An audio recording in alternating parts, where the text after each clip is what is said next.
here so I don't forget. I'm hoping. It's weird, I'm not getting audio output from you guys. Properties. Real text. There we go. Okay, good.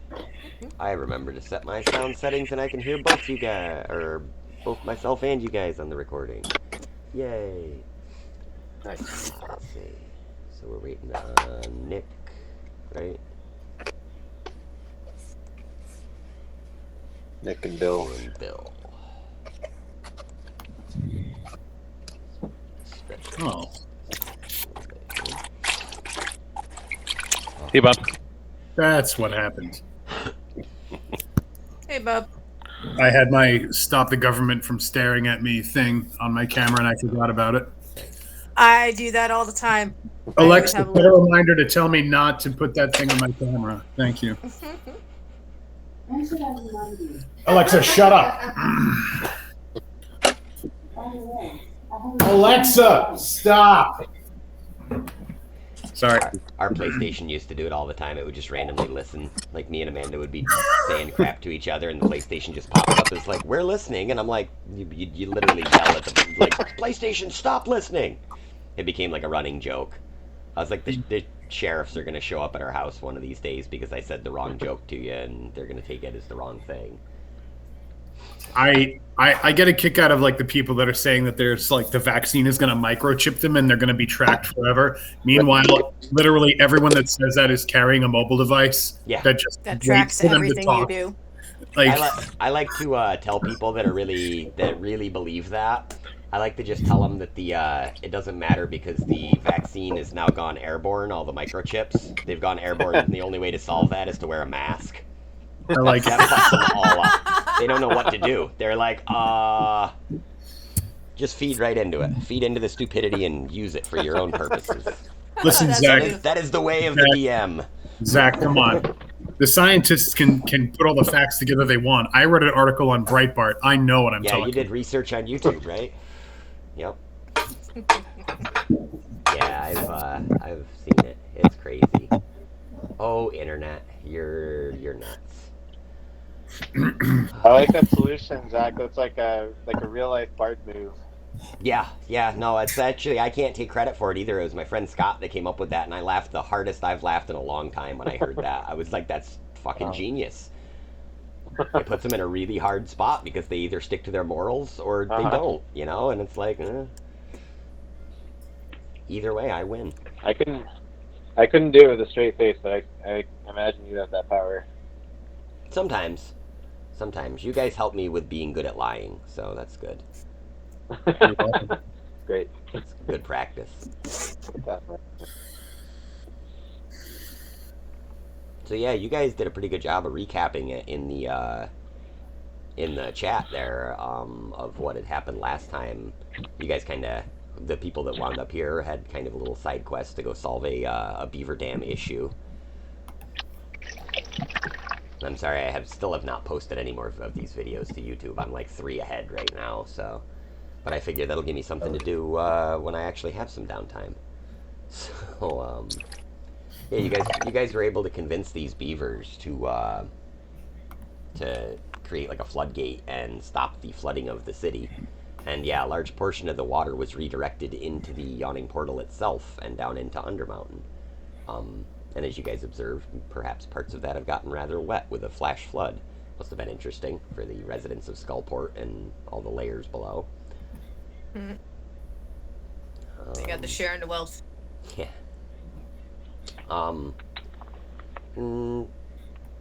Just for the sake of it, we said that it was kind of evening time when we left off, so we could even do a little bit of downtime stuff while we're waiting for anybody else to show up.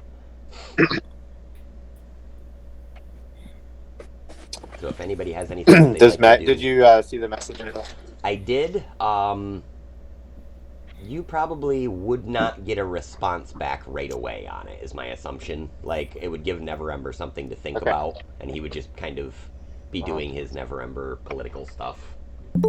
His machinations? Machinations? That's the word I'm looking for.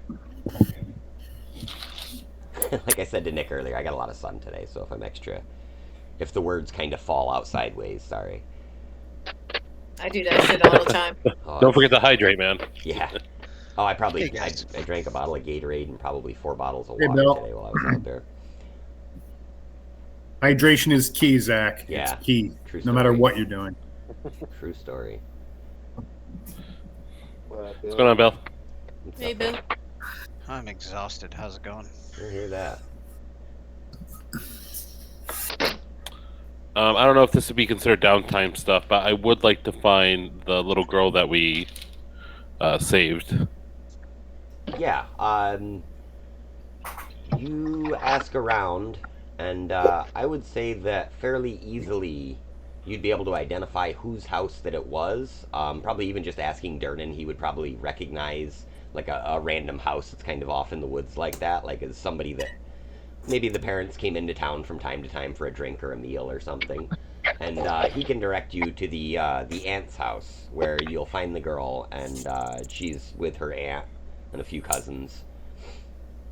And she's upset because obviously her parents were killed by the bad nasties, but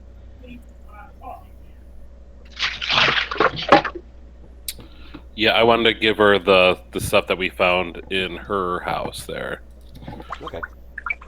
which trying to pull up my equipment now. Yeah, It was a like few- 2 few pieces gems of coral stuff. and Yeah, two coral pieces, and then a gold necklace. Okay. And she takes. For those of us who, oh, sorry, go. No, go ahead. I was going to say, for those of us who missed the bonus beaver session, where we just like in the city, downtime stuff, long rest. Everybody would be long rested. We'll say as like pretty much after your downtime stuff, yeah, everybody would have a chance to take a rest. But we sort of we devised that you guys were probably helping Durnan kind of shore up the yawning portal while this flood was going across the city. There's like a couple feet of water coming in to the bar, so some of the patrons and Durnan formed like a series of sandbags that went down into the yawning portal and made like a waterfall that went down in there and directed some of this flooding. So we just assumed that anyone that wasn't on the quest had probably stayed behind, except for Guilfoyle, who apparently had fallen asleep in Tohan's backpack for a brief while, showed up and then decided to crawl back into the backpack. That might have been my favorite moment of that particular session. Yeah, spring is a time where it is get stuff done around the yard and prepping stuff, and I'm just exhausted every Yeah. weekend. So The sun this is takes another it out of weekend you. where I'm exhausted. Absolutely. Okay. Did Guilfoyle have anything that he would like to do downtime wise? In Waterdeep. Yep. See if I can purchase like a +1 dagger, something like that. Yeah, you would actually, because of Vanadia's relation, or Vanadia's parents being the armorers, for a pretty reasonable price, they could craft you like a fine dagger that is a +1 dagger. Okay. We will say, I don't have my handbook out.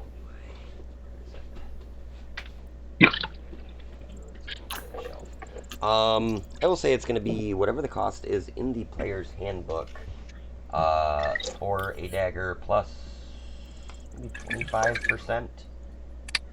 What that is, I don't know if it's on my card here. And so you can write it down for now, and I'll figure out the how much it would cost for you in a little bit.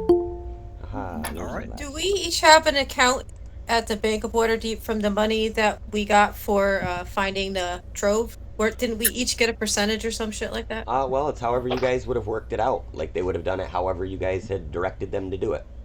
So if that's what you guys did... No, I just don't remember what it was. I don't remember either how you guys divided it up, or Yeah, if you just left well, it in like a that's party why I account. I think it's we just told they just said it's at the bank, so it's just under our party's name, the Goonies or something. So probably just assume it functions like a joint account. You could be Okay, magically so- identified.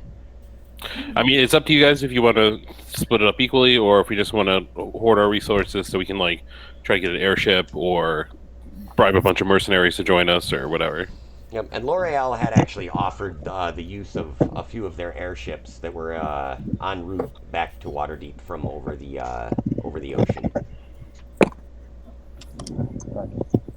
How much gold came out of that, if I could ask? Do we remember the number, or like just a massive amount? It was 50, was like 50. it was a 500,000 total, but you were rewarded 50,000. Okay. Yeah. What? Yeah, so I mean, it would be nice if we could each get some of that to have to spend on stuff, and then Pocket pool the change. rest of it. Just like a Sure. 1,000 So each how or many of us something, are there? There's 6 of us. I mean, you want to do 2,000 each, and then we'll pool the other 38,000. Yeah, actually, that's kind of what I that's was fair. banking on. I'll take that.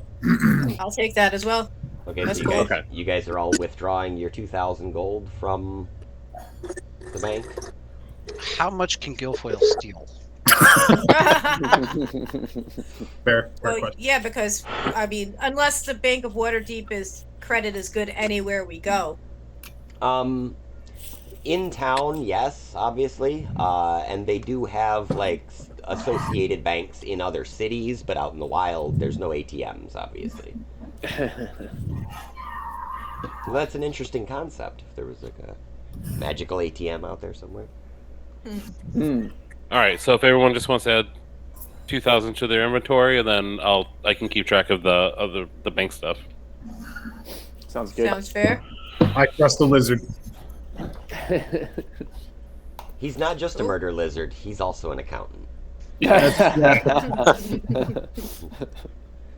I think also want to most give my murderers the are great accountants. axe that I found at Guilfoyle to sell at the market again. Yes. Rinse and repeat. And he comes back 2 hours later and hands you 10 gold and your great axe back. Kind of shrugs. How many times can you do that per long rest? That should be a fee. It should be like a boon of some sort. Yeah.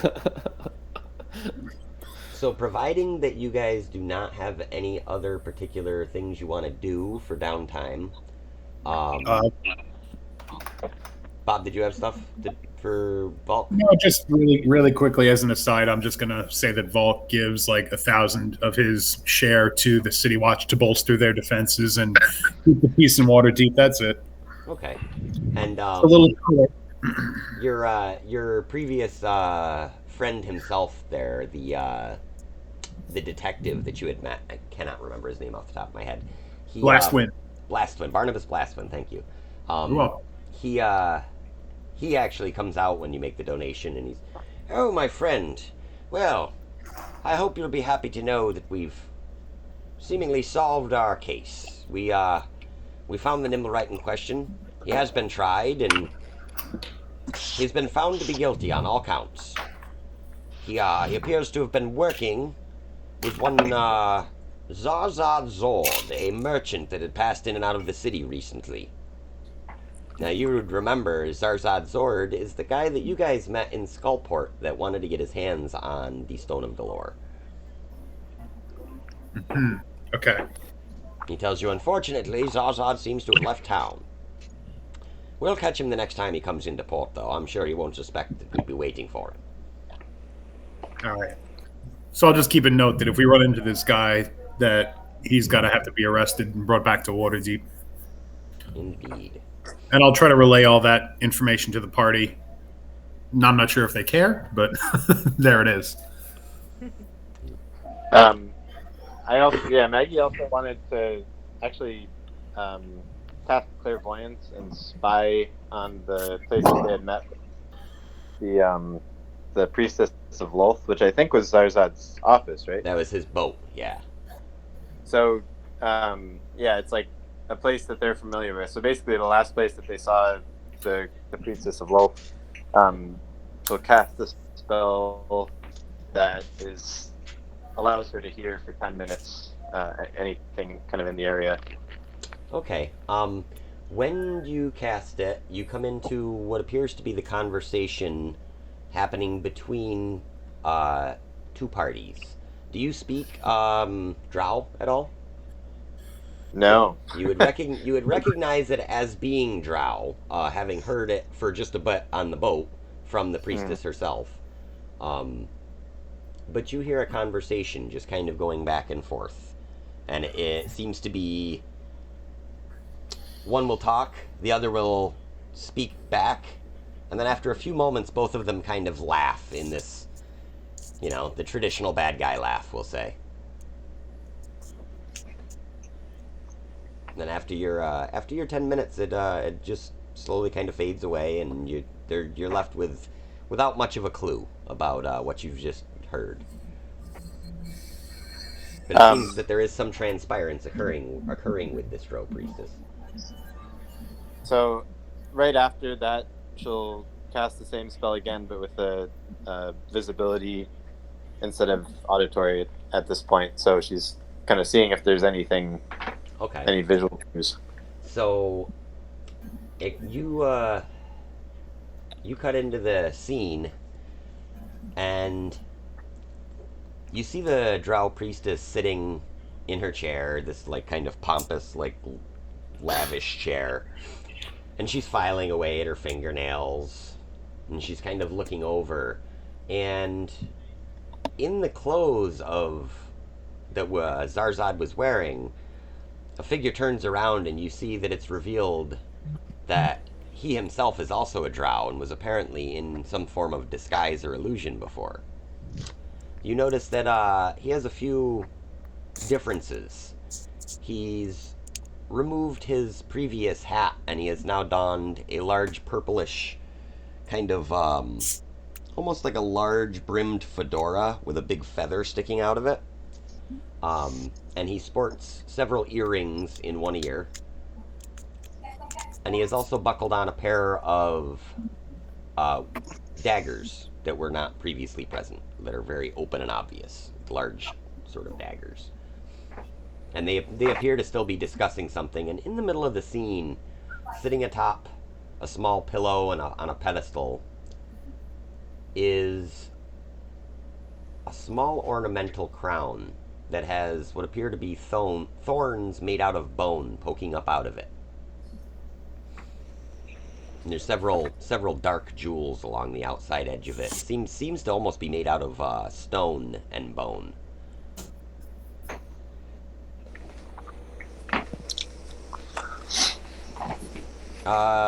Ariane. So she recognizes this as Zarzad, who is pretending to be human, but's actually Drow. Yes. Interesting. Does she recognize it as the crown of thorns from Armbar the Undying? Yeah, Maggie was there. We will say it fits the description of that. Like, of being a gnarly-looking old, kind of necromantic-looking crown, all dark and dingy. Probably got blood splatters on half of it. And what you see is that the man you know as Zarzad seems to be sort of glowering over it and almost gloating that he has this object. Nice. And you do know he's been in Skullport, and you were told that the last known location of it was in Skullport several years ago, so it's very possible that he has gained possession of this. Cool. All right, yeah, so she's aiming to go to bed early. If there's anybody from the party or if Lyriel or the Black Staff is around, she'll tell them that, and she won't go to bed until she's told at least one of them what she's learned.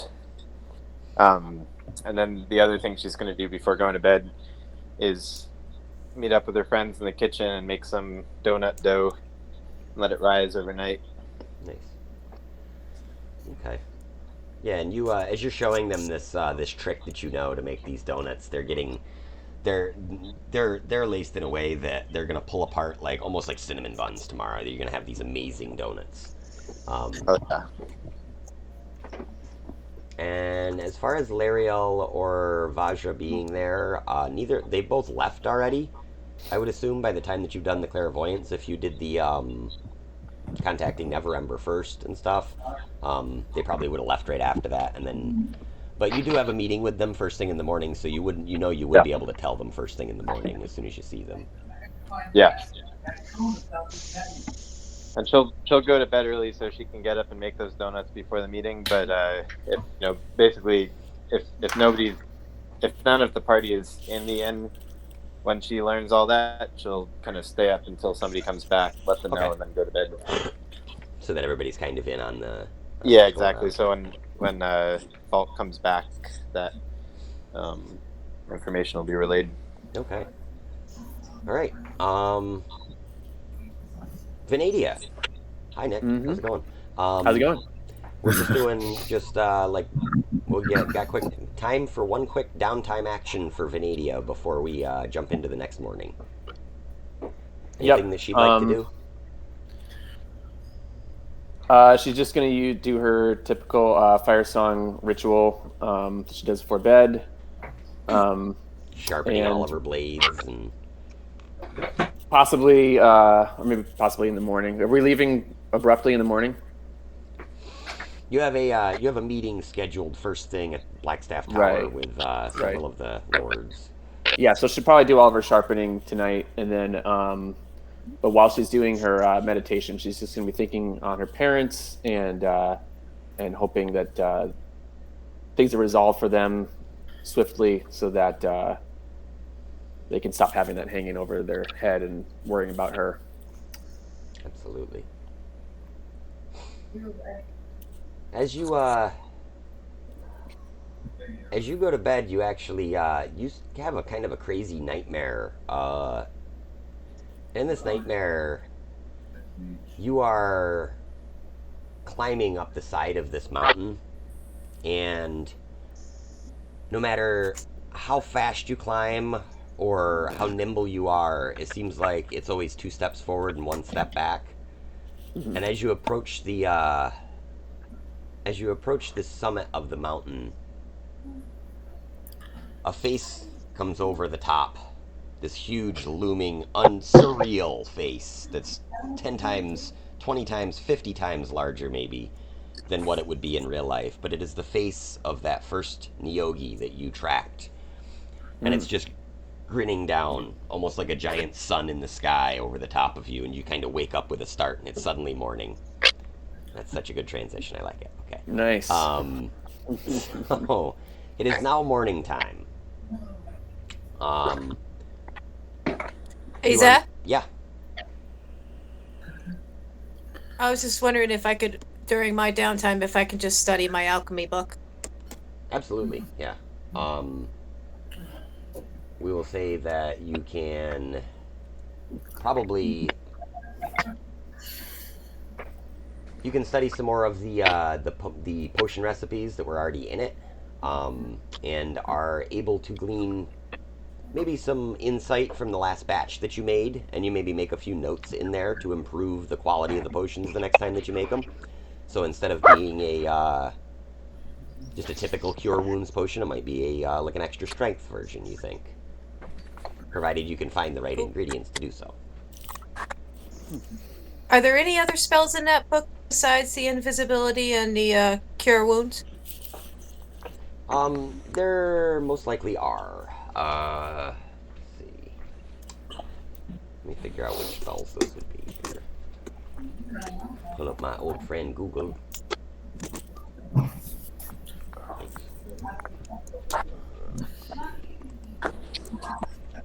Zach, really quick, is it okay if Volk purchases some splint armor from somewhere in town? Absolutely. And I'm going to donate. What's up? Go ahead. During any downtime activities or whatever, you can in Waterdeep you can find anything, and it's not hard. Like, you just ask around, like, hey, who's got the best one of these, and it's top, decent quality equipment. Can I get a wand of wonder? I have. Isn't that the thing I have? Maggie has.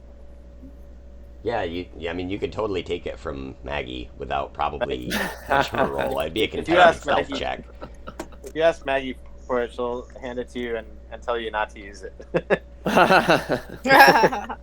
Guilfoyle takes the wand of wonder. Oh dear. Only good things happen when you use the Wand of Wonder. I don't know. Yeah, ever. Nick has proved that it's always a good roll when you get Wand of Wonder for the DM. Yeah. Right. Right. So let's see what we got for stuff here. Has anyone else been following the Avernus saga? Because it's hilarious. I have. I just posted the newest one is up. It's been up for a couple days, but I just posted it in the Discord, and yeah, it's great. I admittedly do not know of this. Yeah. It's one of Bill's 2 games that he posts. Nick's Bard joined the game, and he had a Wand of Wonder as a magic item, and he uses it a lot, and it only produces.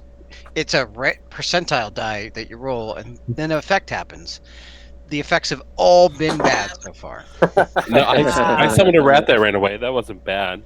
You did summon a random animal that ran away. Yes. If I recall correctly, twice were like blinding lights that blinded the entire party, and that was Yes, just once while they were fighting a vampire. okay. Yeah. Not super useful. Jen, you would be able to discern the recipes for 2 different elixirs. One is an elixir of boldness. Of boldness, you said? Boldness, yep. Where the drinker can roll a d4 and add the number rolled to every attack roll and saving throw they make for the next minute. So it's like 10 attacks. You basically get a d4 to add to attack rolls. The other one that you decipher is a potion of climbing. The drinker gains a climbing speed equal to its walking speed and the ability to move up, down, and across vertical surfaces and upside down along ceilings while leaving its hands free for 10 minutes. So you can like walk on walls, walk on the ceiling at the same rate you would. So if you like need to go up a cliff, instead of going up at like 10 foot per round, you go up at your normal 30 foot per round. Oh, hell yeah. So now I have learned these potions? Do Yep, I know what the... So you know what the ingredients are, and they would most likely be available. The ingredients for each potion of climbing, we will say, would be some herbs that would cost summers in the realm of probably 50 gold total. Can I barter my mending and earth moving for that? If we were still in downtime, yes, and it's possible to do so, but we will say you probably don't have enough time before the meeting at this point. Fair enough. All right. I'm cool with learning those. That's awesome. And the boldness potion, we will say that one costs 10 for the ingredients for it, and they are also fairly easily available herbs.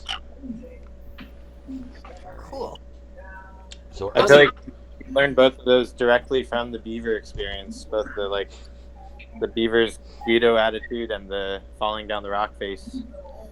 You're like, oh, I know how to fix it. Wait a minute. Yeah, I could have just walked down if I had this. Yeah, that's true. Let's minimize that back down. There we go. So we're back to our screen here. So early in the morning, you ready yourselves, and you head off to Blackstaff Tower, where you are met with much pomp and fanfare. Several people kind of cheering for you as the people that saved the city from the flood. As news has already begun to make its way around, as Durnan apparently does not keep secrets about people very well. And there's some cheering and kind of some kids that are like throwing up like confetti and stuff, and they're like, "Yay!" But it's also like kind of it seems like any excuse to have a parade, you know, like they're waiting for you to throw candy at them. So you make your way across the bridge to the tower proper, and you're led inside by one of the servants. And as you're led up the stairs, they do their cool Harry Potter trick again, and they start spiraling up like a crazy magic stairs do, I guess.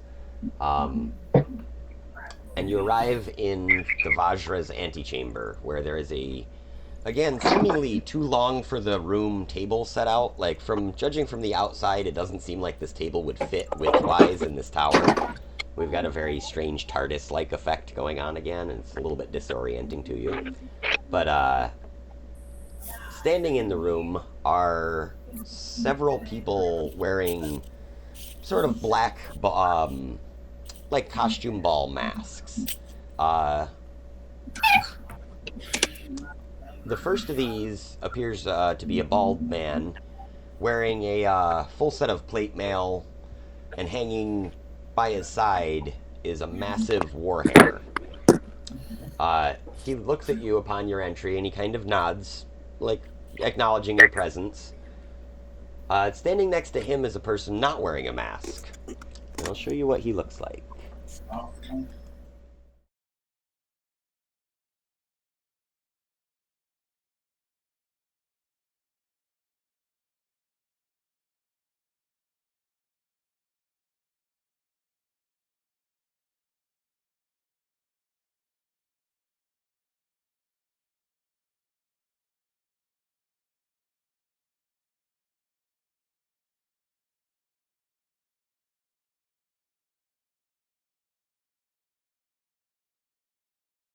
And immediately shoots finger guns at you and goes, "Hey!" Big hand flourish like this, and doves fly out of his hands, which is interesting. He's wearing short sleeves, and yet somehow doves fly out of his sleeves.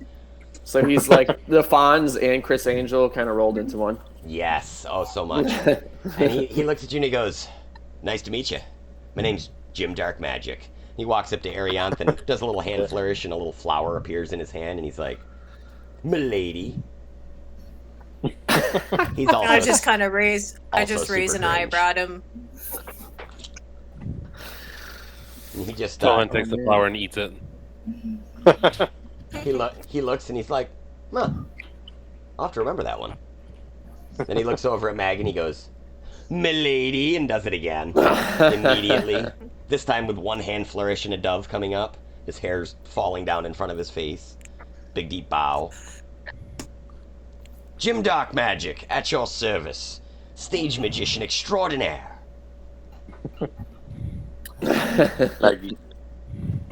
Volk Yeah. sighs. The bald fellow looks at him and says, "Down, Jim." And Jim kind of looks at the bald fellow and sort of looks at you like he's a little bit embarrassed, like he just got scolded by Dad or something. And he walks over and kind of stands quietly by this fellow.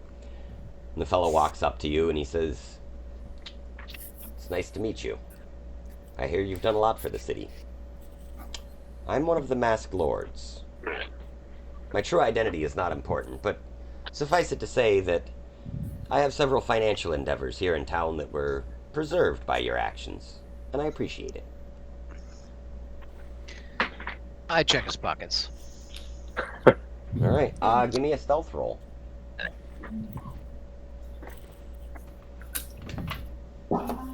25. 25, okay. For the record, Volk isn't bothering to check against Guilfoyle anymore because he wins all those rolls. Right, I do have expertise in stealth, yes. right. I know. Guilfoyle begins to remove a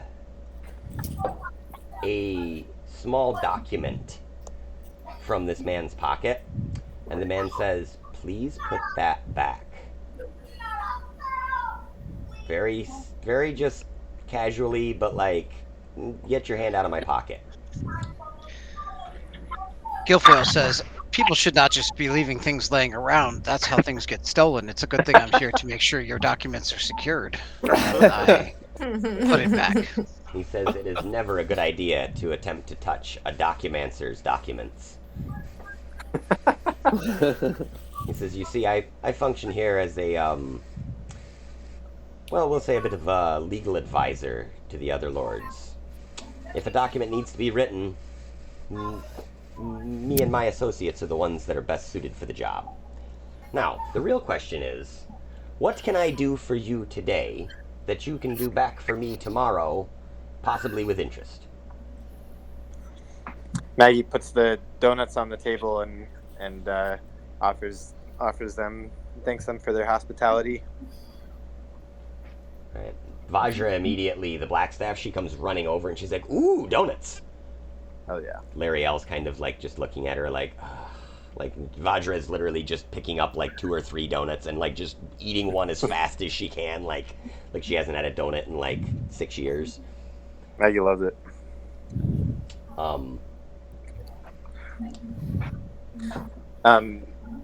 Maggie asks, "What have you heard of our quest and the situation that we're in with Malakani?"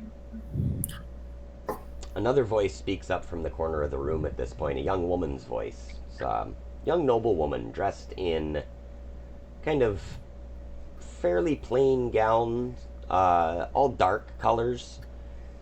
She has a few tattoos on her arms and hands, and she seems very familiar.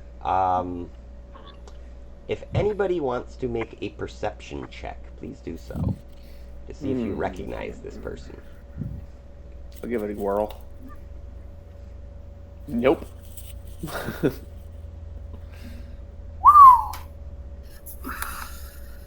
Maggie! He's got a 26 altogether. Okay. I got an 18. So, for those of you that got above, we'll say at an 18 or above, you recognize her voice as soon as she speaks. The last time that you saw this person, you're fairly certain that it was outside the Zoblob shop when you were attempting to gain access to one of the stuffed beholder's eye stalks. You believe she called herself the Black Viper or something, some such nonsense. Oh! Oh no. Not again. She says, "I heard that you had a bit of a battle with some beavers. Is that true? Did you force them to make a dam?" Damn. And she thinks she's so fucking witty. She's so proud of herself. Volk doesn't recognize who this woman is yet, and I'm assuming that they haven't relayed. So since I don't know who she is, I'm going to have a donut because I'm a cop. You immediately grimace at how much sugar is in it. No. This is the exception, Zach. Oh, I love donuts. Okay. All right. Maggie actually, as he reaches for the donut, she takes a special pack out of her pocket that is raw, unflavored, unsugared dough, and gives that to Volk. Volk is overcome with absolute joy. The faintest smile you may ever see in your life on his face, and he takes it and says "Milady," and then starts gnawing on it. So the Black Viper's here, and anyone going to tell us who that is? Because I'd love to kill him. We ran into her in front of I know that shop. She tried to attack me. I remember her. Yeah, she stabbed one of you, and then somebody smacked her, and she was like, "Ha! I'm gone!" Ran away. Maggie says, it's lovely to see you here. I whisper to Reggie to mentally tell everybody in the party who it is. Okay. So yeah, the broadcasts out like, "Watch out, guys! It's the Black Viper." Even Reggie's sarcastic about it when he says it. He's like, "Yeah, watch out, guys." So the Black Viper's here, and she's unarmed, and she's hanging out with the nobles. Yep, but she's wearing one of the masks as well, so it appears that she is actually one of the masked lords of Waterdeep. Get the hell out of here.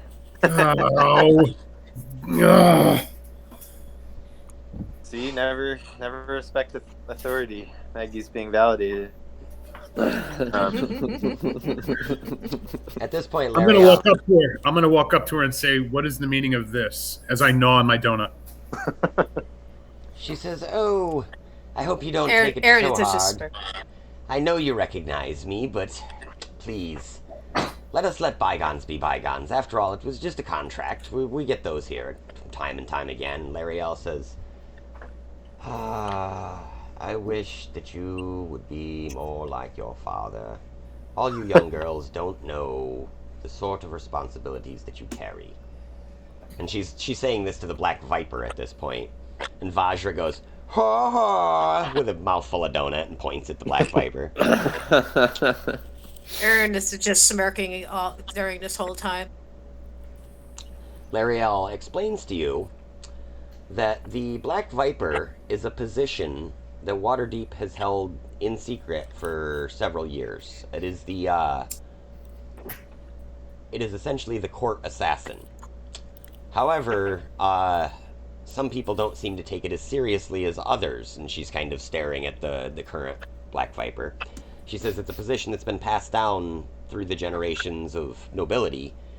And of course, you know, these kids these days. She's kind of, again, pointing at Vajra and at the Black Viper. And Omen shakes his head in firm agreement with this. He's like, yeah, damn kids.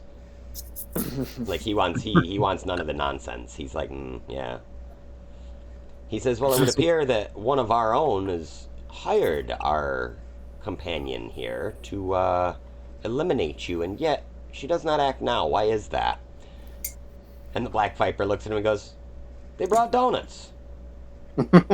Turns and picks up a donut and kind of walks away and sits back down in a chair and stares at you guys while she's eating it. Just kind of looks at you, like waiting for your next move. I'm putting I'm wrapping my hand around the handle of my blade, but I'm still gnawing on that donut. But I'm giving her a dirty side eye. Maggie tells her, that we've experienced such kindness in the city, and couldn't stand to see the destruction being done. Came across some undead minions in the flood, and couldn't not help the child and the rest of the townspeople. And we hope that we'll see a similar help in our quest. Okay, Lariel says, yes, our airships have returned from the jungles of Chult. They were recently brought there to disperse Forest Grey to take care of a small problem that some of the locals were having. Okay, minute. I'll be back in a minute, guys. Okay. Sure. She says, they've just pulled into harbor now. And of course, there's the matter of the army. This army that we seek to raise to send with you. We've acquired our men, 100 strong backs, all able to wield a sword or lance or bow. But I fear that may not be enough.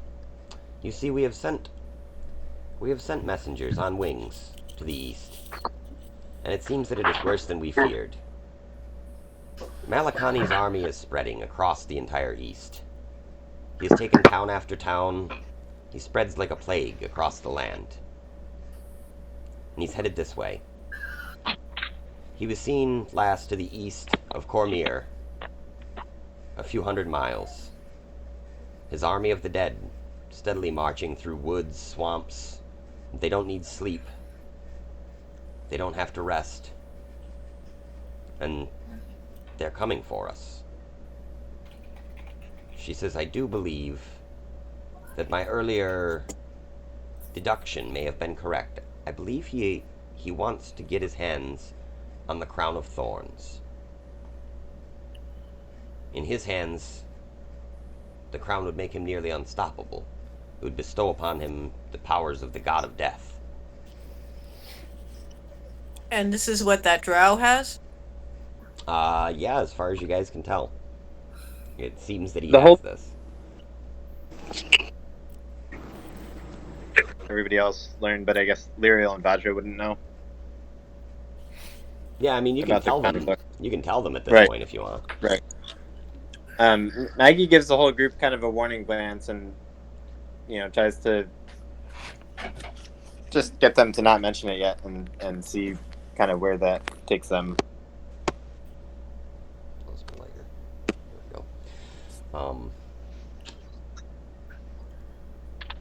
So Lariel tells you that you have some options as far as she can see. She says you could try to get the crown yourself first,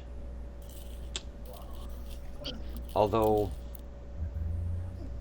there's no real use for it, per se, she says. Don't get me wrong, it's a very powerful artifact and would bestow great power upon its wielder, but at great risk to their soul. The crown, it creates liches, in short. It makes you bend to its will. She says, I was tricked into wearing it for a brief while until Fajr's grandfather saved me. But in the hands of one who is already dead and already as powerful as your lich seems to be, his army might be completely indestructible. So making sure that he doesn't get it would be my first course of advice. However, that requires us locating it. Do we know if the lich is with... I'm sorry to interrupt, but do we know if the lich is with Melikani, or is he somewhere completely separate? The lich that she knew of that had it, last she knew he had been located in Skullport a few years ago.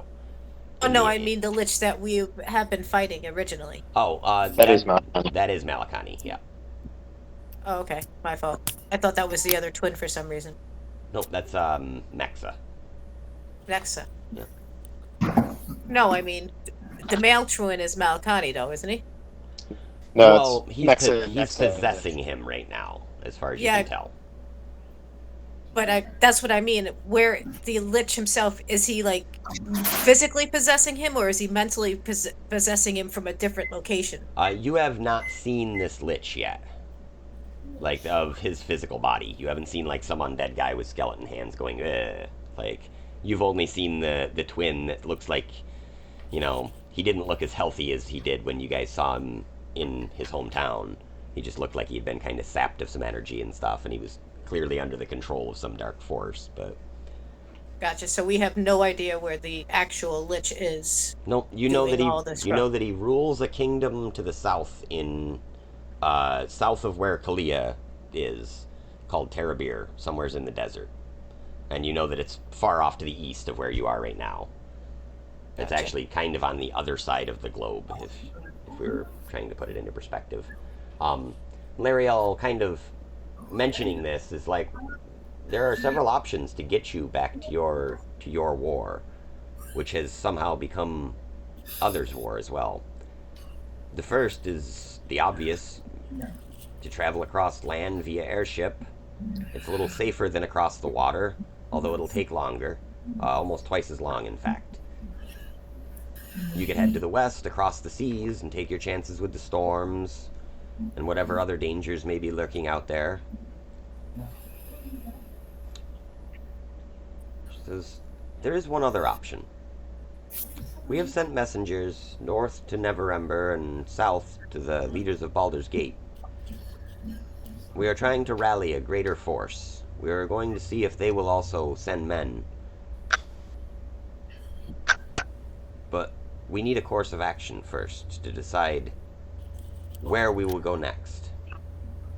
Knowing that your orc friends are in Sembia, just near Cormier, where the dead army approaches, perhaps that would be a good spot to stop as well. It seems they were quite powerful, from what you've told me.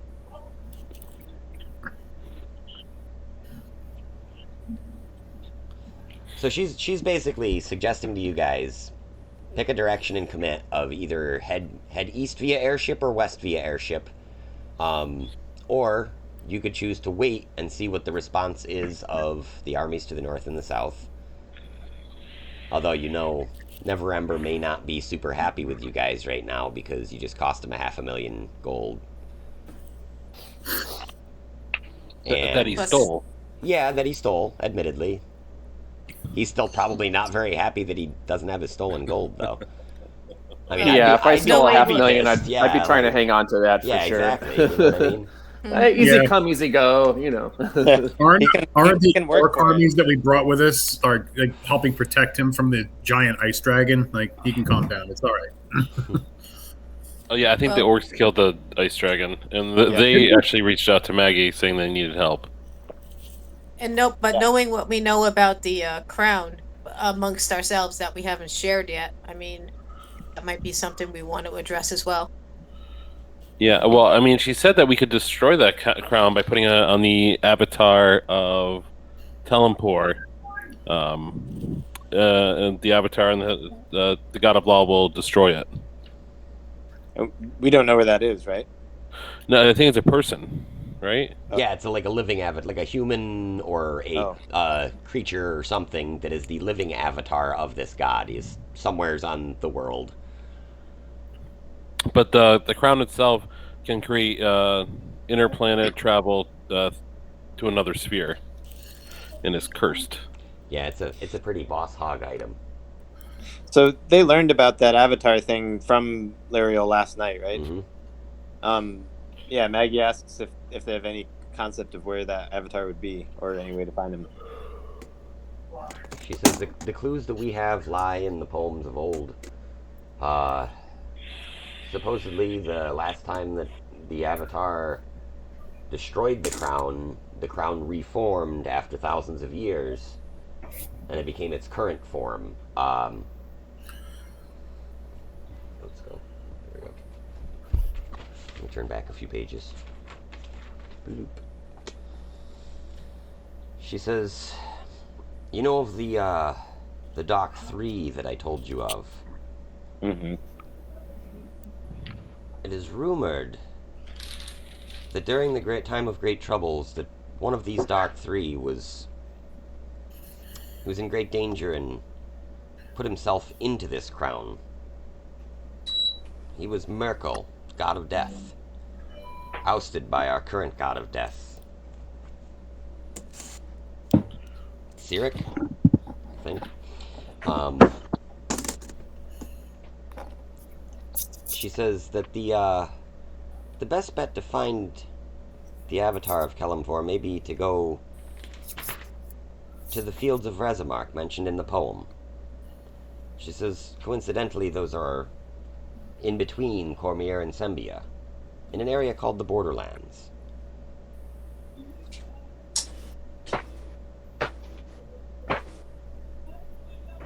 And as a reminder, Ashnak had told you guys that they were holed up in like an old castle or keep of some sort. And I think he had said to the east of Sembia, which is pretty much in between Sembia and Cormier. Alrighty. Actually, Lariel at this point could pull out a map and show you guys, which is why I have this nifty map out. So you guys are here, where your little airshipy is. The area she's describing to you is off to the east and south. Sorry, I had Cormier and Sembia backwards from what I was saying. Sembia is to the east. So they would be to the west of Sembia. So your orky friends, I'll just move your airship down to show you guys. She thinks that they're somewheres in this area. In like a river valley area that's often referred to as the Borderlands because of Sembia and Cormier's border. And your the area that you guys are in is on the west coast of your continent, and it's just off map, somewheres over here is where our original world map would have been. And this is supposed to be representative of roughly a hemisphere or so, we'll say. So you're talking about quite a distance to travel, but at the same time, not as far as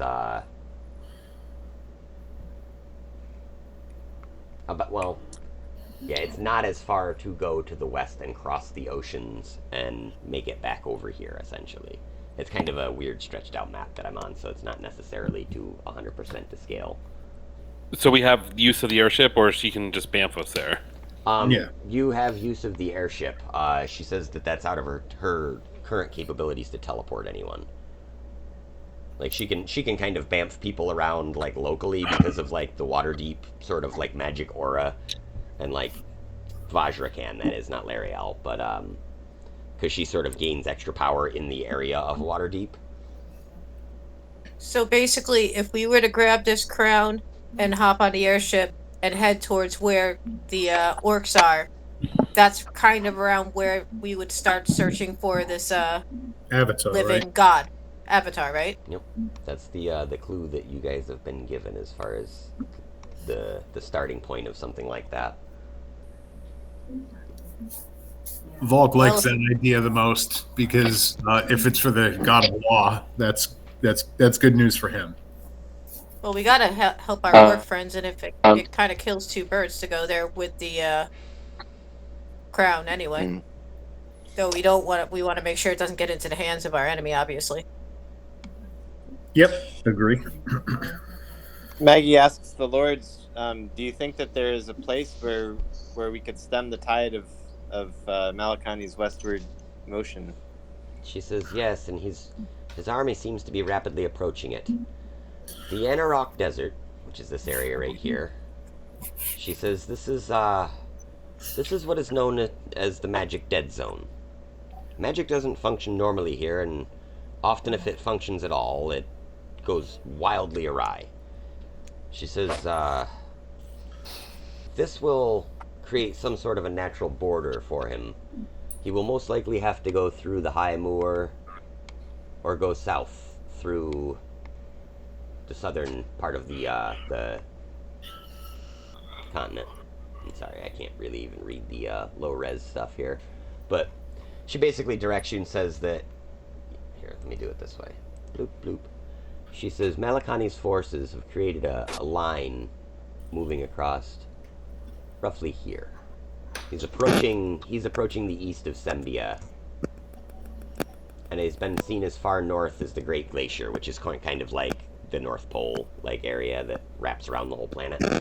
And he's spreading very rapidly. She says, we believe that by the time that we could get to that area, his forces would probably have begun to move into the Dale Lands, which is this little area right here. She says, we believe your friends are down here. And he is... The dead zone, that would also deactivate everything that the orcs have going for them, right? Well, it's possible. It is a very unpredictable area. So like this whole area right here of the desert, bloop, that is all, yeah, basically known to be like a barren wasteland that is both magicless and pretty lawless, because that is, Jen, as Arianth would know, that is the site of the great crash landing of one of the Netherese cities of long ago. That would be something that would have come up several times in some of the library books and stuff you'd read about history. Okay. And you would know, just as a general magic user, that the Netherese were pretty much responsible for mankind getting magic. Like they were it's sort of like ancient history for humans. Like the Sumerians wrote shit down and now we have an alphabet. It's sort of the same thing. Like they came up with the concept of magic. They were given this by the high elves, or the sun elves, as it were, of old. And this is something you'd probably also have heard throughout growing up as part of like the elven tales that are told to you. So you do know a bit of this place and of the dangers that reside there. There are all manner of strange desert creatures, and it's known to be a very dangerous place.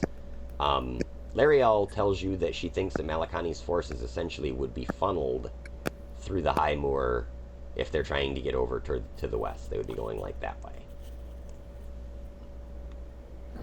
So hopefully that answers the question. Yeah.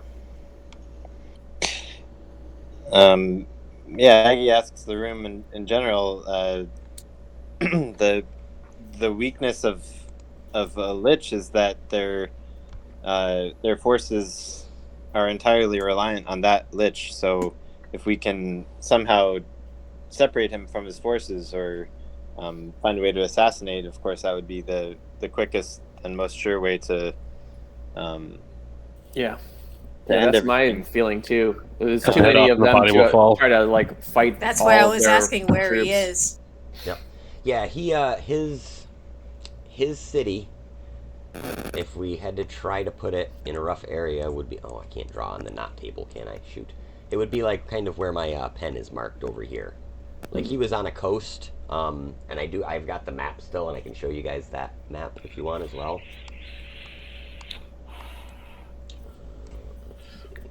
So what are we thinking? We try to get the crown first and then head toward the orcs, or head straight to the orcs and help them, or I'd say crown first, then Yeah. to orcs. Try to find the whatever the next clue is for finding this avatar, and then maybe discuss trying to find some way to get to the lich itself, All or right. at least find a magic that'd block his influence. As soon as Maggie sort of suggests going after Malakani directly, the Black Viper stands up in the corner and she just says, "Now that's an idea. Cut off the head and the body'll die." And at almost the same exact moment, Maggie, you get a glaring message coming through. "Hello, little birds. I heard you eavesdropping on us earlier. I think that I have what you're looking for. Meet me. Meet me at the yawning portal. I'll bring the thing that you seek. Be sure to bring your coin purse," he says. And then he just fades rapidly away. And you recognize it to be the voice of none other than Zarzad Zord. Okay. Now, everybody in the room heard this? Yeah, we'll say that, yeah, it was kind of like a blast message. Like, even Lariel and Vajra and the Black Viper heard, and they all kind of are, like, shocked looking, like, what was that? Vajra, in particular, looks disturbed that any sort of magical messaging could penetrate the walls of her tower without her acknowledgement or permission. She looks I look at offended. I look at Maggie and kind of indicate that perhaps it's time to let them know what we know. Yeah. The do the yeah. So yeah, I mean Maggie will let them. Maggie will tell them. I believe I saw the crown in Zarzad's possession.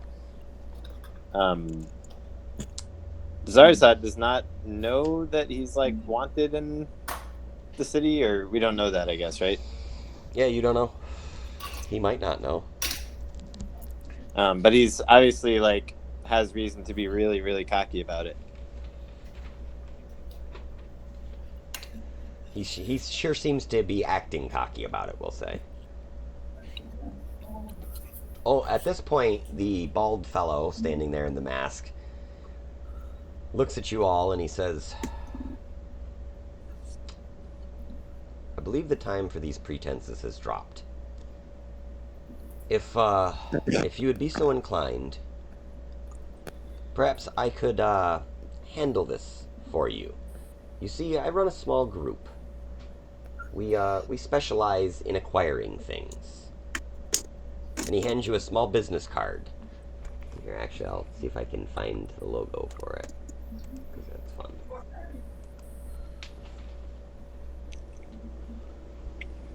Doo-doo-doo-doo.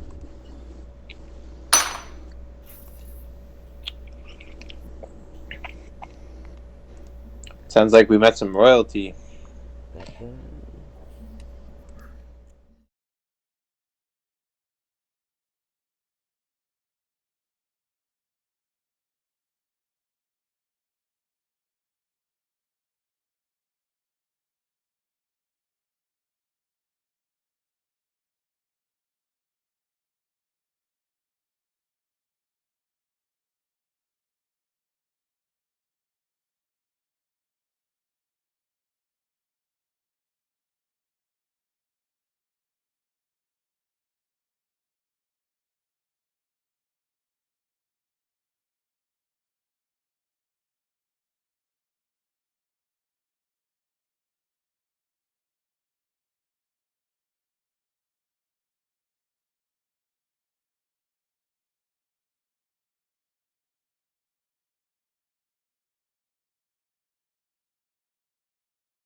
So, yeah, Omen looks at you and he says, quite frankly, sometimes adventuring is, well, a little side-trekking, shall we say.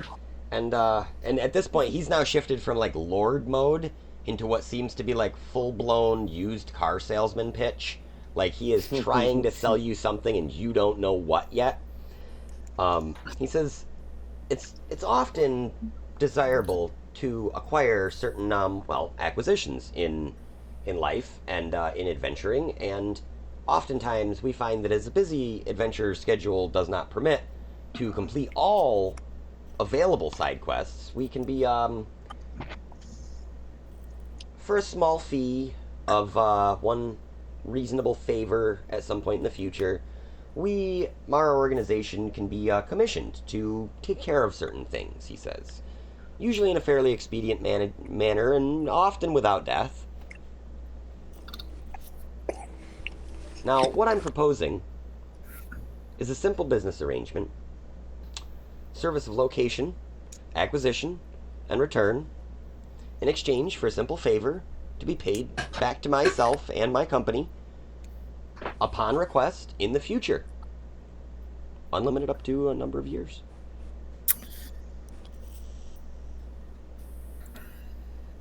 What sort of favor? Well, I mean, that's really discretionary. It's not really important, honestly, right now. But, I mean, you know, something equitable to fighting a Lich Lord or locating a really ancient artifact should do the trick. Maggie says we procured 500,000 gold pieces for the city of Waterdeep. Yes, and I'm sure they're very thankful for that, he says. As a Masked Lord, I definitely thank you for that, because that really improves the economy, and it's going to boost my sales overall, because you see, when a little bit of money goes out, I like to call it trickle-up economics. It comes back to me eventually, generally speaking, in the city.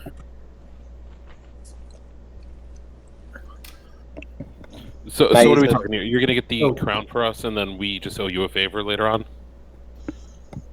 Precisely. Now, if there's no problem with that, I'll have my understudy draw up the document. We can have it over here within half an hour. And in the meantime, Jim has a killer magic show, and Jim just goes, "Doves!" and their doves fly out of his sleeves again. I slap a dove out of my way, and I then ask the group to huddle. I love that. That's the camera angle, is a dove flying gracefully around the room in close-up, and then Valk's hand just bashes it down, and it's just instantly into the upward-facing huddle shot.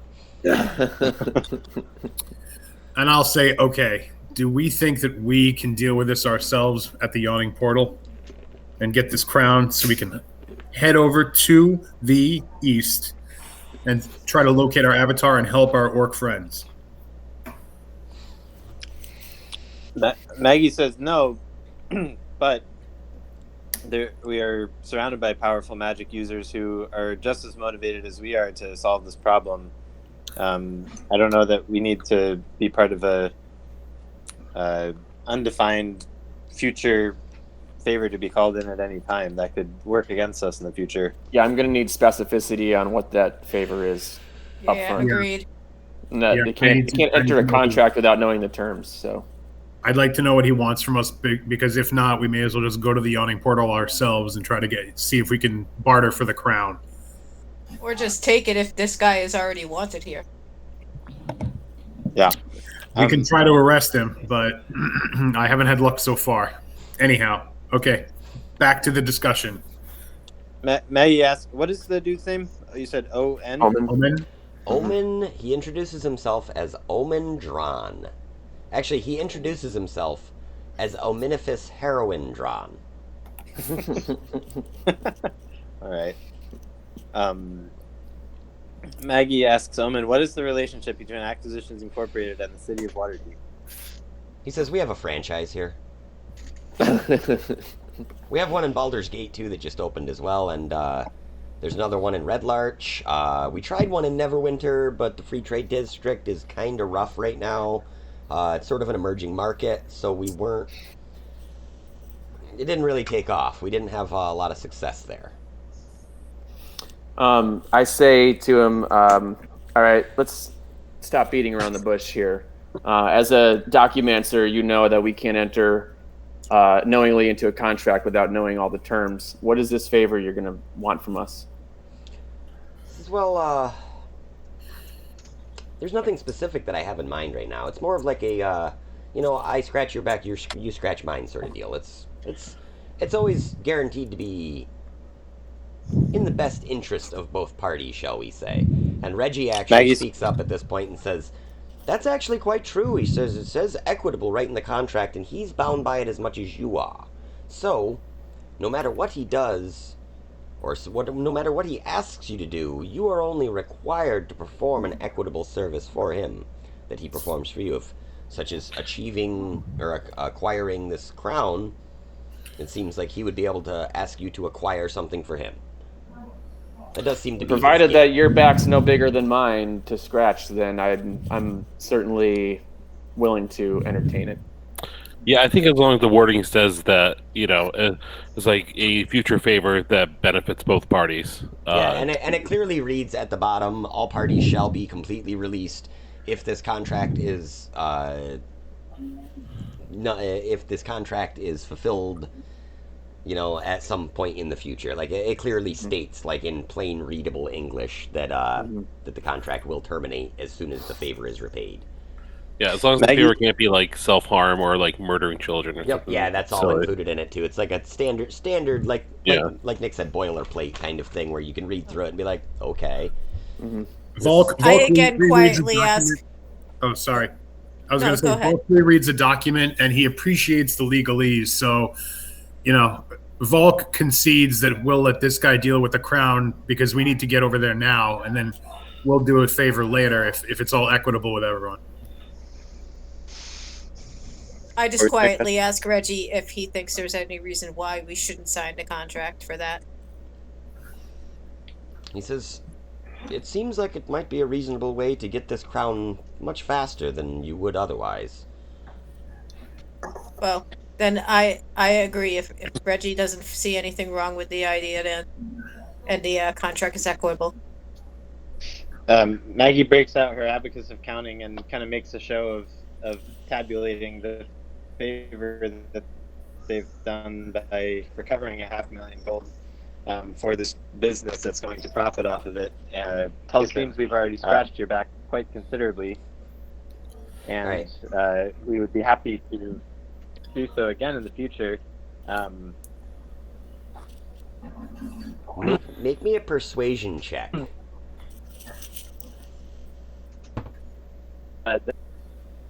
You're cutting out, Dave. Yeah, I can't hear what you're saying.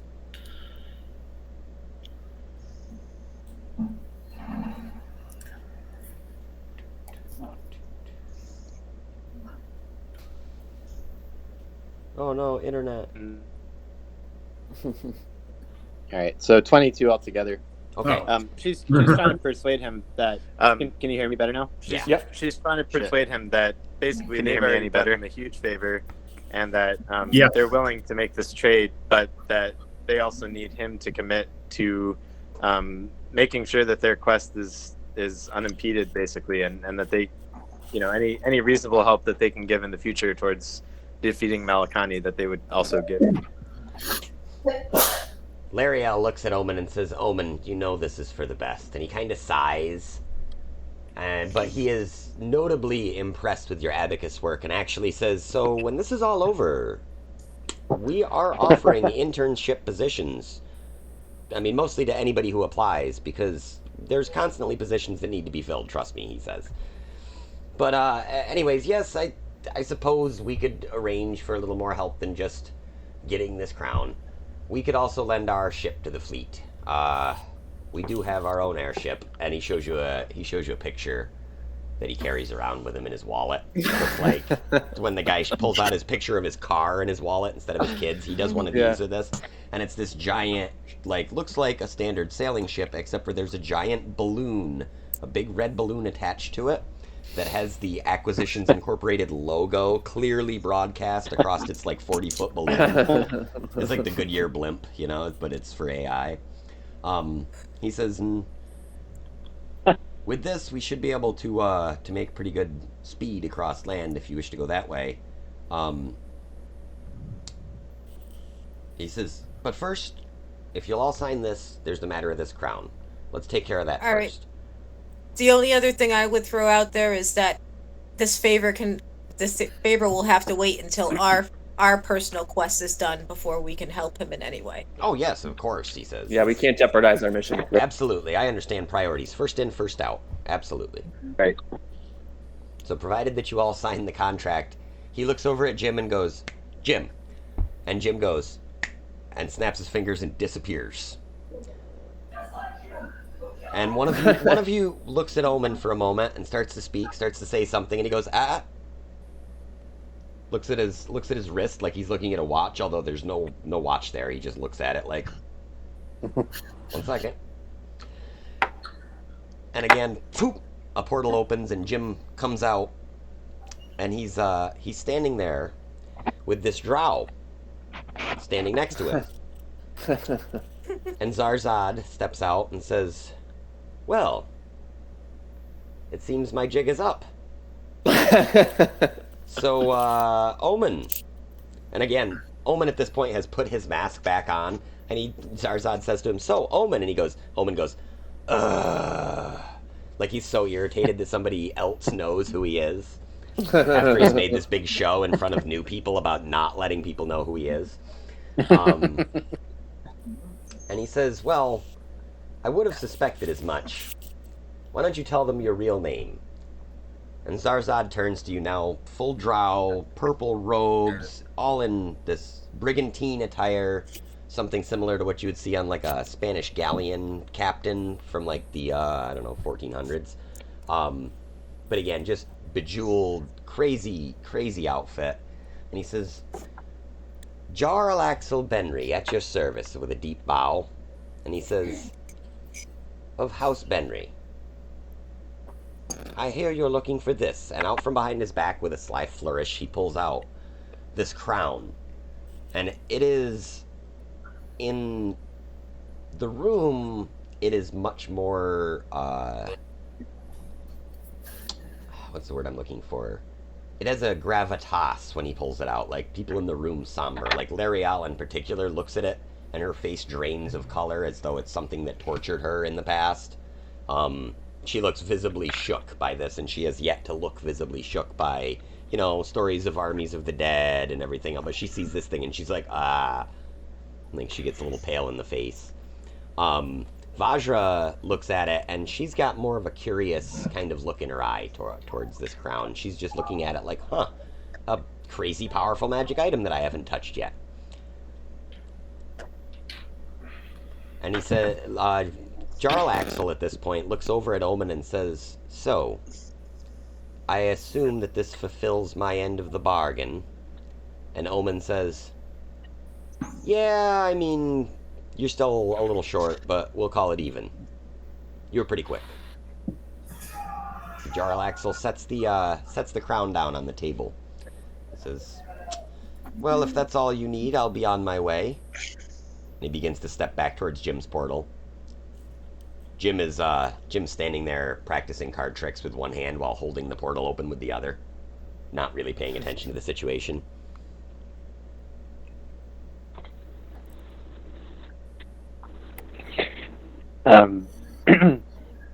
Maggie demands of him, what is, where is the list that had the crown, and how did you come by this crown? He says, well, that's clearly outside of the realm of my contract with Omen, so, I don't have to tell you, he says, and he continues to walk jauntily towards the portal all slow, like he's like bebopping over towards it, like, ha ha ha. He clearly is like, I'm out of here. My name's Dave, and I'm out of here. He's doing one of those. So who actually has the crown now, Omen? The crown is literally sitting on the table. Arianth, can you tell if this is the right crown? I ask Reggie, and then I use my once a day identify spell. Okay. You identify this, and it is an object known as the Crown of Thorns.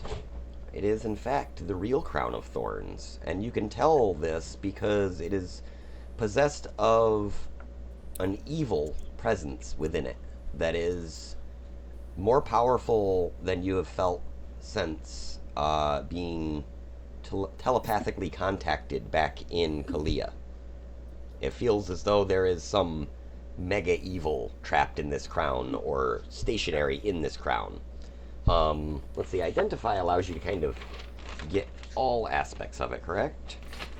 Yeah, it should be able to tell me any information I can, Okay. including, I'm hoping, how to, like, safely contain it while we're traveling with it.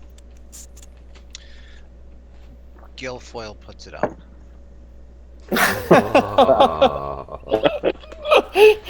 Awesome. Thank you, Bill. Why? It's a magic item or some other magic imbued object. If that's real, can I roll to stop him before he does? All right, go ahead and roll, I guess. Sleight of hand 16. Okay, yeah, contest that with either your strength, do grapple, or athletics, I would take. Pretty much any way you can think of to stop him would be... Yeah, I just would try to bear hug him. Okay. That's a 26. Okay, so... Bastard! So he just stops Guilfoyle from getting this on. Damn Did it! he even see me take it? Damn it! Yeah, because it was right out in the middle of the... He would... Like, everybody's staring at this thing right now, so there's no chance of sneaking it, But really. there's a halfling in the room.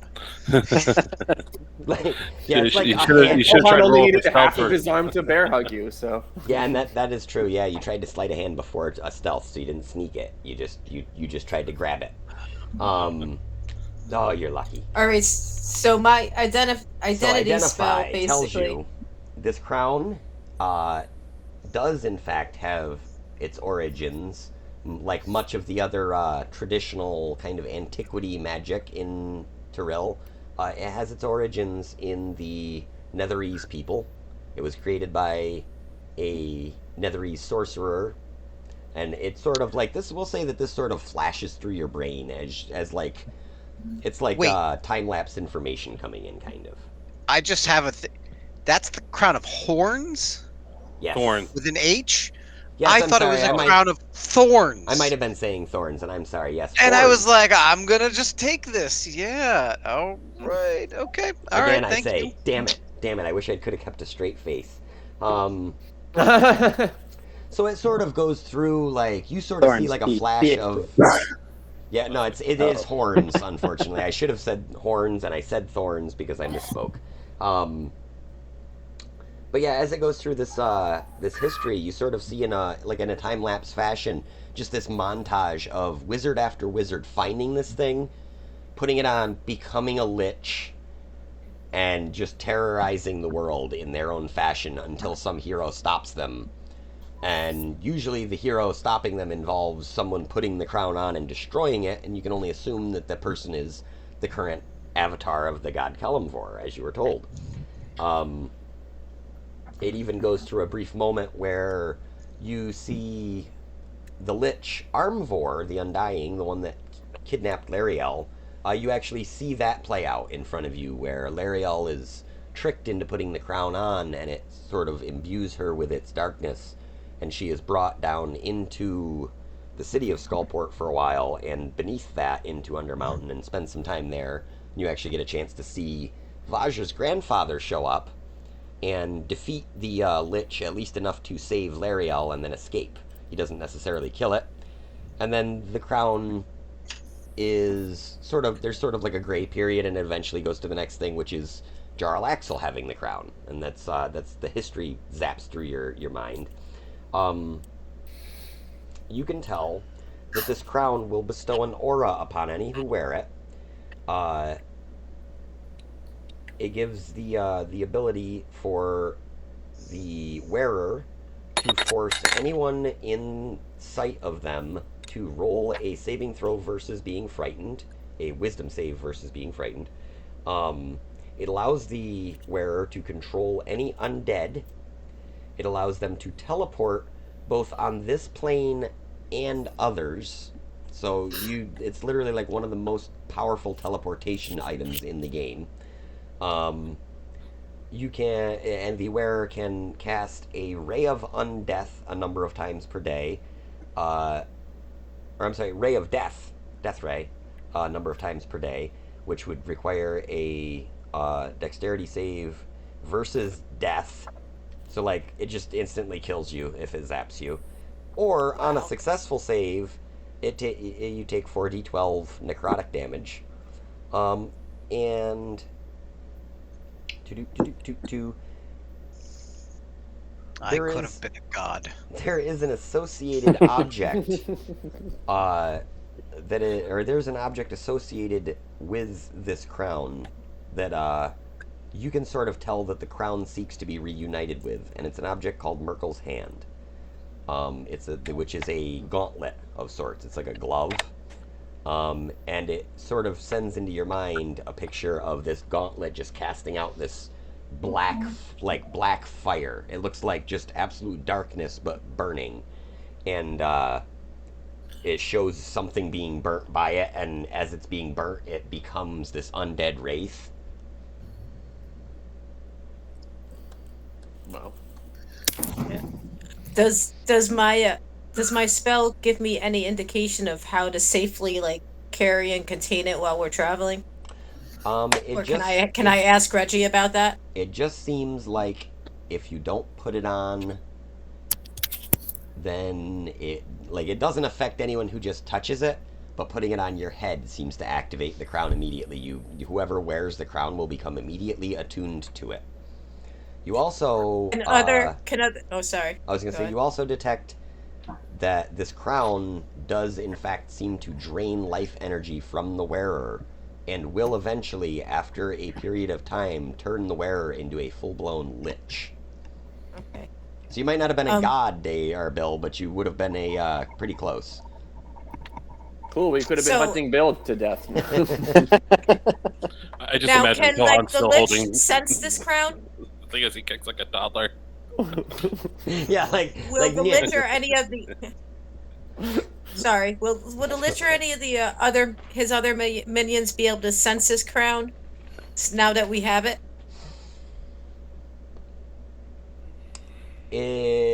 Make me an Arcana check. Of course, with advantage because of Reggie. Hold on 1 second, sorry.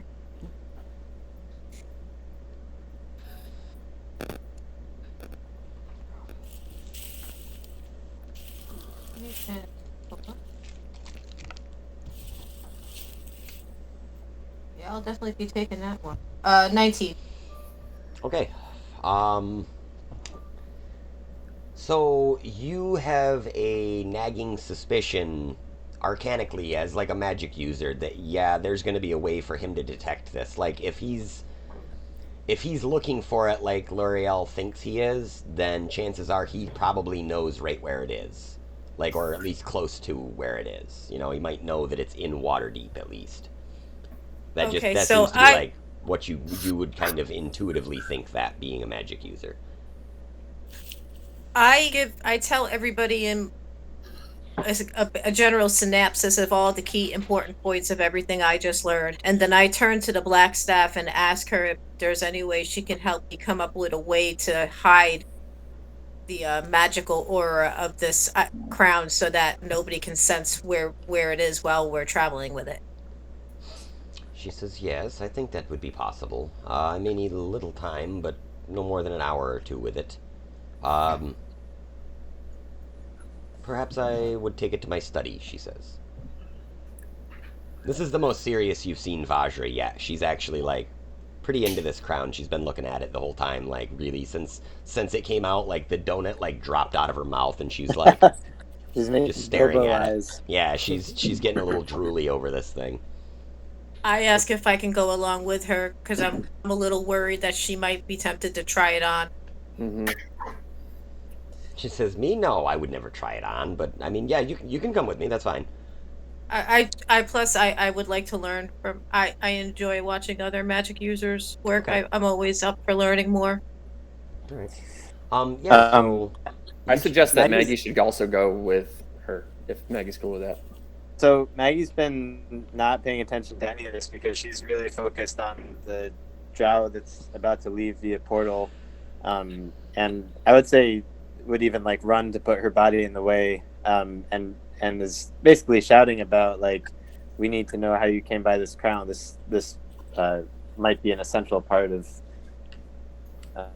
Uh, like she doesn't want to tell him what they're doing, even though he might already know. But she's like trying to impress the room that this guy probably has information that's useful and be allowed to go. Okay. I guess they also know that he's like wanted by the city as well. Yep. Make me an athletics so yeah, check to see if you can get over there before he gets to the portal, because he's kind of like moving a little quicker. Like, Zach, I had an idea also in the meet at the same time. Venadia was going to take her donut and take a bite, and then she goes and flings it at Jim's hand that's holding the portal open, while Maggie's running over to stop the drow. Nice. Okay. 18 altogether. All right. So do I need to roll something for that, or make me a ranged attack, so a dex-based attack, so just regular roll 20 plus your dex modifier. And we'll say target to hit his hand and break his concentration is going to be like 16 with a donut from where you're standing. Nice. Like 10 I got 19. Awesome. Okay, so you hit his hand and the donut kind of lands in his hand and it just breaks his concentration enough that he looks over from his card game and the portal closes right as Maggie gets in front of Jarlaxle. And Jarlaxle, at this point, Maggie, I need you to take 4 damage from the dagger that Jarlaxle has poked into your ribs just underneath your chest plate as a warning. Reasonable. He says, "Move, old woman." Mr. Dark Magic, please open the portal. And at this point, Omen says, "Easy." And he's kind of like holding his hands up to everybody in the room, like, whoa. Volk withdraws his sword. Right. Well, yeah. I've got my hand on the hilt of my sword. Okay. So Jarlaxle slowly withdraws the dagger from your ribs, takes a step back, and Jim goes, boss? And Omen just kind of looks at him, looks at you guys, and says, do you have further business with my former associate? We do. We need to know more about this. This is not just about our own quest. This is about the fate of the world. Maggie says he's wanted by the city. He is in possession of knowledge of where this crown came from, and may know something about our quest. Which she's still trying to be very like cagey about saying what the quest is. Volk also says it's odd that the Lords of Waterdeep would let a criminal walk freely. Omen says, hence the masks. Lords are criminals. Lariel says, well, yes, perhaps the masked lords do overlook things at times, but I, for one, do not.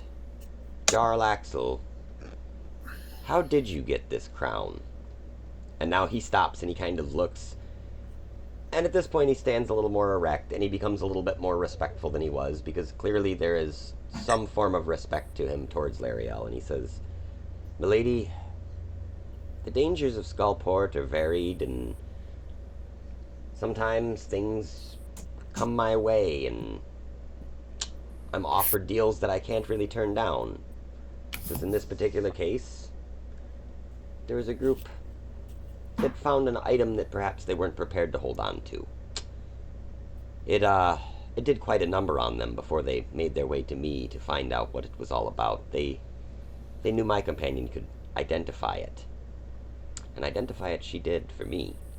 Now, Omen, I assume that the funds we had talked about have been transferred by now. Omen says, oh, as soon as you completed the contract, they were. He says, very well. All I can tell you about the location of the previous owner is that, well, he won't be looking for it anytime soon.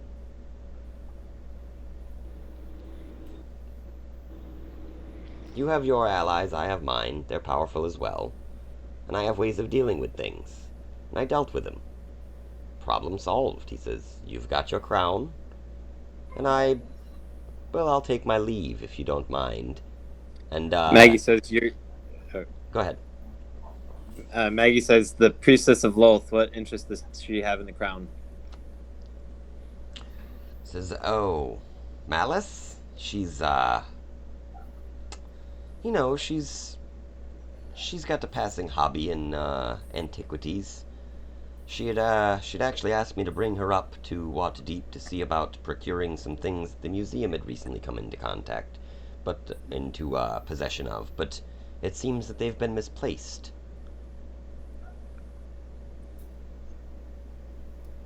Guilfoyle and Arianthe are the only two who would know what that means, right? Mm-hmm. Sorry, I missed what was being said that I'm supposed to know what it means. I was. So basically, Jarl Axel told Maggie that the Drow priestess Malice, she was interested in antiques. Essentially, is how she had procured the crown, how they had collectively procured it, and that she had actually come to Waterdeep to acquire something from the museum, but it was apparently already acquired by someone else. Gotcha. At this point, the Black Viper jumps over the table and tries to take a stab at Jim. And Jim waves his hand absent-mindedly, and she turns into a bright blue chicken. Just lands on the floor, and feathers go everywhere, and Jarl Axel at this point dives out an open window. And as you all run to the window and look down, he's gone. He's just not there. And you know that this fall has got to be like a 200-foot fall, so you have no clue how he just did this. He just straight up fucking murked on you guys, like, yo, I'm out. Dang. Aaron's new. Oh, sorry. Go ahead. Aaron's when she did the identify. Maggie, thank you. Sorry, what was the question about the identify? Sorry, guys. Aaron. Yeah, she saw all the previous owners. Who was the most recent owner? Besides, before Jarl Axel, the most recent owner was a lich that had been living in Skullport, named Armvor the Undying, and that was the one that had kidnapped Larial. All right, a few years back. So Jarl Axel killed him, that lich. That's the implication. Or his people. That he knows. Somehow he took care of this lich. So that itself implies that he has the capability to kill quite powerful enemies when need be. Yeah, can we propose a different contract with Omen that this Jarl Axel guy kills our other lich, and then we can owe him a favor? Omen looks and he says, "Well, kid, I think that ship has sailed out the window." I'm gonna whisper to the party. We have the crown. We have our mission. Let's get the hell out of this insane city. Well, we don't have the crown yet because we didn't sign the contract with Omen. Yeah, we did. Oh, yeah, we did. Yeah, I did. I thought we just signed this non-disclosure agreement. I signed the NDA. Yeah, he agreed to your modifications and stuff that you proposed, that it would be set up that way. And that's how we got the crown in the first place. Yeah, because he snapped Jim out. I just thought he brought it here to be like, I've got it. Now do you want to sign it? Because I never really stated that I was signing. But so as you guys kind of turn back, gather around the crown, Jim walks over to the window and kind of looks out and he goes, "Man, that's a really neat trick. I got to learn that one." He turns back and looks at all of you and he's like, "Doves!" and just flaps doves out into the air. And I mean, like, this time it's like a machine gun of doves in the room to the point of absurdity. There's just doves flapping everywhere. Venedia says, "Played out, bro." Maggie says, "Why would the Black Viper be trying to kill us and Jim?" Jim goes, well, I actually think that it might be a case of mistaken identity. I get it a lot. I do a lot of polymorphing and shape changing, so sometimes I take on shapes that I see, and alright, I don't know how to tell you guys this, but I might have seen you guys the other day, and I wanted to go I just had some stuff to take care of, so I might have borrowed one of your forms. She might have thought that she was going after me. He says, I kind of figured she was. He goes, Lariel's known about it for weeks now.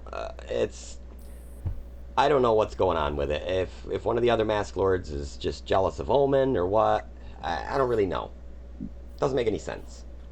I thought everybody liked us. I mean, I do frickin' doves. And he goes, when he says doves, another dove pops up and he's like, shakes his hand like, oh shit, oops.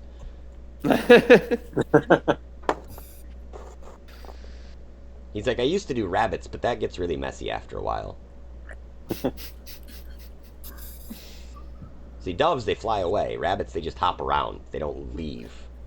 Every time that he says doves and rabbits, are they just appearing too? Yeah. So there's now like 3 or 4 rabbits in the room as well. Nadia scoops up a rabbit and just starts petting it.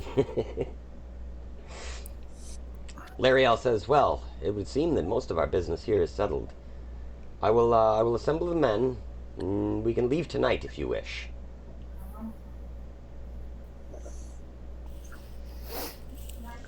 Sounds good to me. Get me the hell out of here. Yeah. Maggie says we've got our mission. If you're able to assemble forces and you know where to head off Malakani's forces, it sounds like that would be a good second front. Oh, I still have to confer with the Blackstaff for about an hour to come up with a spell to conceal the crown so that the Lich can't track us wherever we go. Yep. And Lariel says that seems about right. That'll give us time to get the forces together. They've been mustered, but they still need to get themselves to the ship. They should be boarding now as we speak. In precedent for our journey. She says, myself and the Vajra will not be able to accompany you as we have duties to perform here in the city. But perhaps some of Omen's people could go with you. And Omen goes, Aren't they going to be on the second airship anyways? yeah, Omen goes, I know just the guy. And he kind of smiles and nods, and Jim's like, yeah, gives a thumbs up. Cool. And then Omen's like, not Wait. you, Jim. And Jim's like, oh, it's all sad. When Volk hears this, he prays thankfully.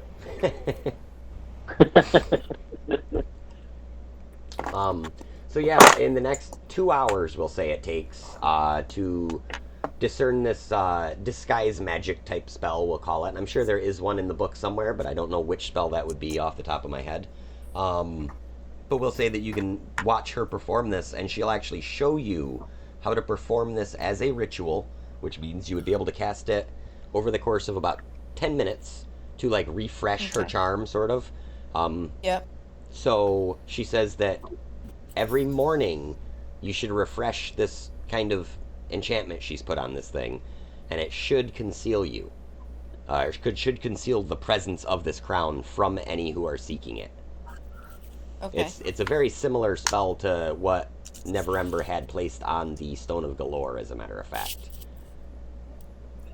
Or it sort of hides its intentions from the viewer.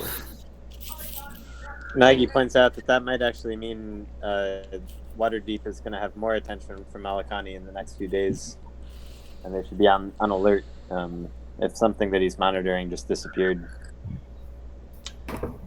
Lariel nods and makes note of that.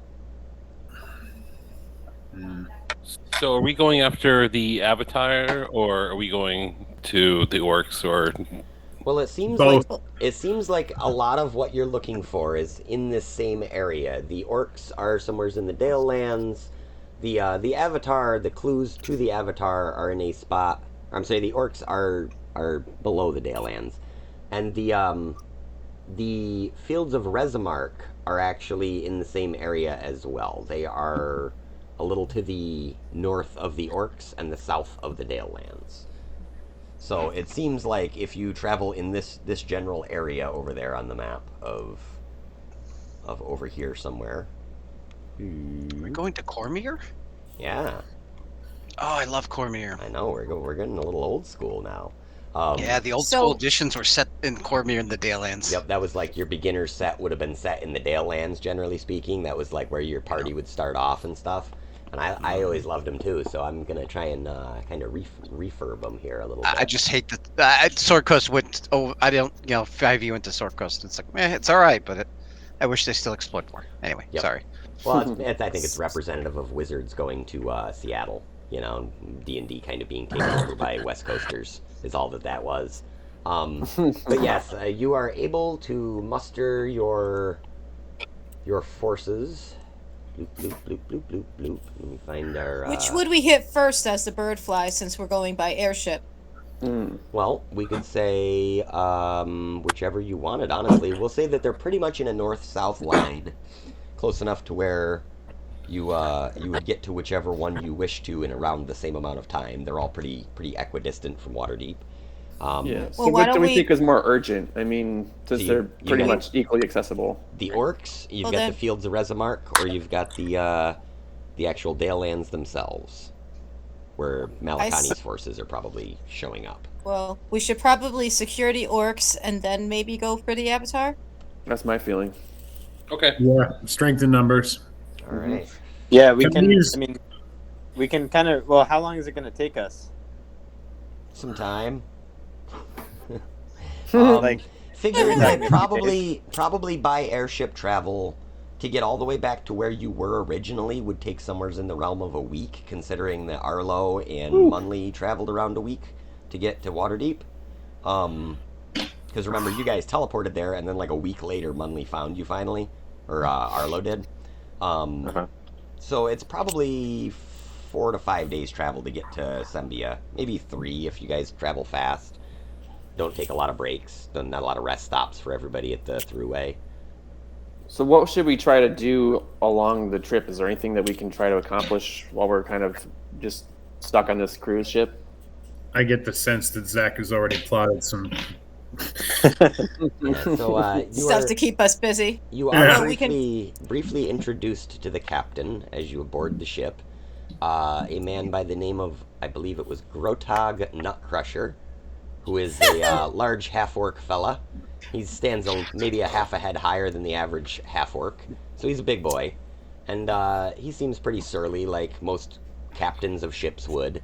And it seems like he's seen a lot of the shit in his days. Like, we've flown through lightning stories, like telling you some ship stories as he's standing there watching people load things on the boat. But, yeah, you guys are traveling, and it is night when you come across a herd of flying bison. nice. I mean, it's a fairly good-sized herd. There's probably 50 or 60 bison just flying around in the air, and they seem to be flying through these low clouds and perhaps scooping up nutrients or something, much like a baleen whale would, through just flying through the crowd, scooping up these strange microbes, and it's quite a sight to behold. And that's when you hear the first shriek. No, Come on, no shriekies. Don't ruin my boat ride here. So By the way, as we see these flying bison, I'm going to turn to Vanady and I'm going to say, "This is normal for where you live." I kind of shrug. yeah, you've seen one bison, you've seen them all, whatever. You gotta watch out for those flying water bison. They get a little confused about their identity.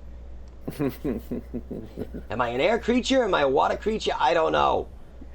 Sorry, I broke into Vanady is super pissed to hear this screech because, I mean, she's stoked enough for a boat ride, but the idea of sailing through the sky is like a little girl's dream come true. So she hears this noise and she's just like livid right now. Motherfuckers wrecked my boat trip.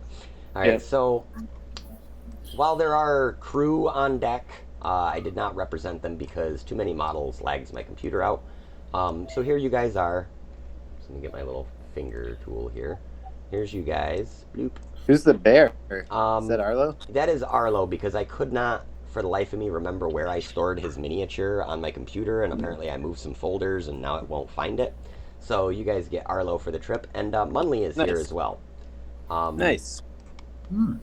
Along with, below decks, is the body, the sort of slowly re-soulifying body of the girl Nexa. She has also been brought with you, at her request, according to Arlo. He says that she contacted him and wished to be brought along on this journey, and you could not really foresee any reason to deny her this, as it sort of involves her. Guys, before we do any rolling for initiative or anything like that, I just gotta grab a seltzer. I'll be right back. Salsa? Seltzer. Salsa. That's what the show should be about. I've got Bailey's. You want to see my downstairs mix-up? Zach, did you have the other ship planned, or did you go with the like funky old ship thing because you didn't have it planned? I didn't have the AI ship specifically planned, but I was going to say that you guys had at least 2 ships. And we could even say that there's a few more ships, maybe like 3 smaller ships traveling with you, but they're farther back so that they would be like off this battle map. Because again, tracking. Yeah, so looking about, you guys can see what appears to be these large winged beasts. Something akin to a dragon, but a little smaller. And I would say at least one of the crew members would readily identify these as being wyverns, which are sort of a smaller, unintelligent, dragon-like creature. Or at least less intelligent than a typical dragon would be. They're not human-level intelligence, let's say. No dragon fear, though. That's the important part. Yeah. So, yeah. Please roll initiative. And as you do so, you see several of these wyverns swooping in and snatching these bison out of the air before looking at your ship and sort of shrieking and darting in.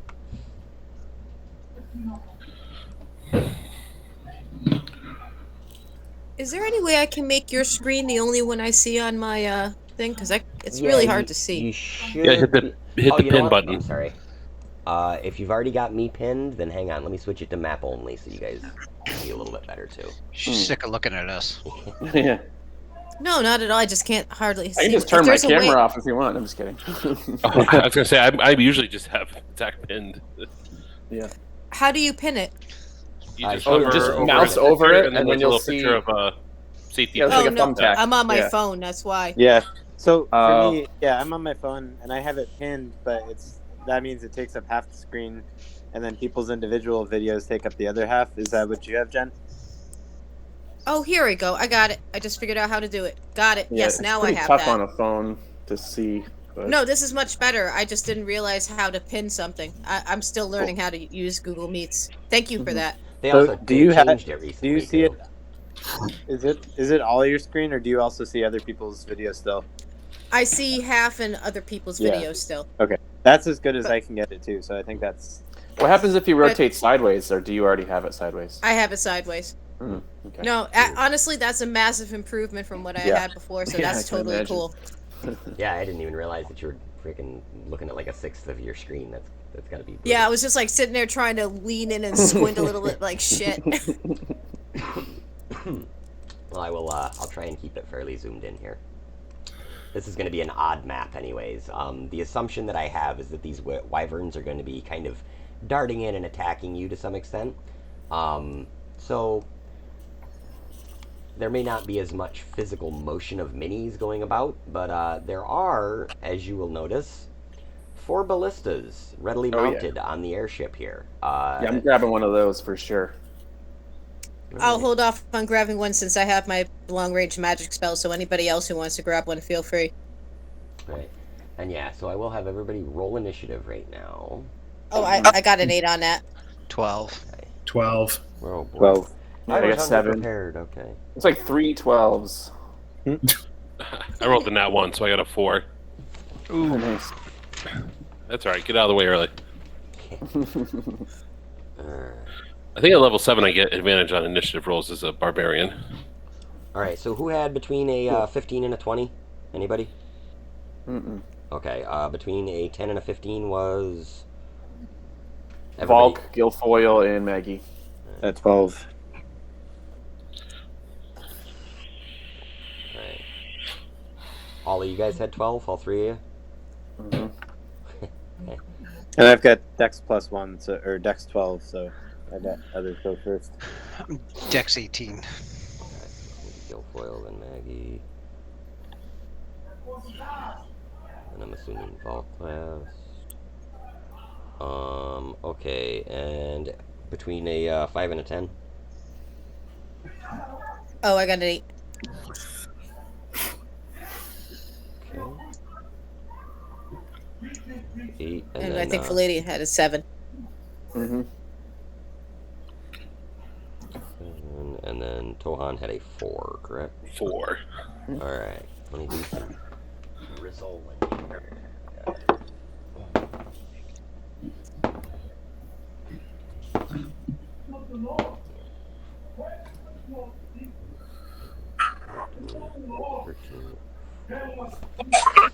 Alright, Wyvern, age 303. So one of these Wyverns manages to get the drop on all of you. I'm sorry, 2 of these Wyverns will manage to get the drop on all of you, and the others will all be going after Arianth and Venadia, respectively. Let me find my page. 303.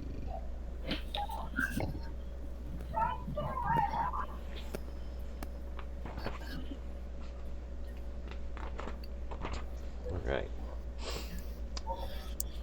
So, for...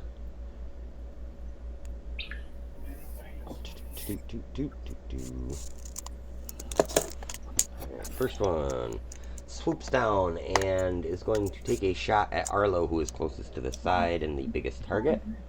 That's a 5, so that's going to be a miss. He gets 2 attacks. One's bite, one is claw. Plus 7. That's a nat 1, so he swipes twice and misses. So it is going to be Guilfoyle's turn. Guilfoyle moves to a ballista and fires that one. Okay. Let's see. So that is going to be a attack with a ranged weapon, and then they are well within the regular range, with the exception of the one who just attacked. All of them are in normal range and not at disadvantage or anything.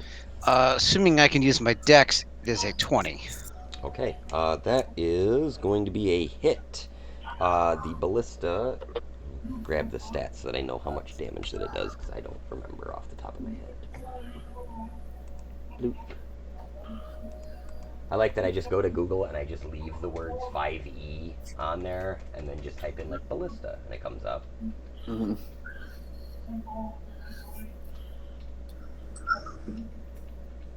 Bloop. I really need a better desk. I'm like leaning over to the floor to type.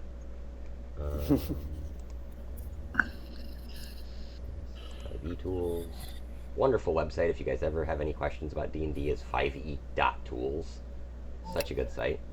So let's see. It is already plus 6 to hit, just so you know. And 3d10 piercing damage for this ballista.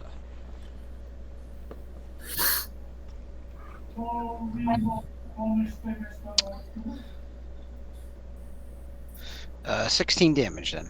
Okay.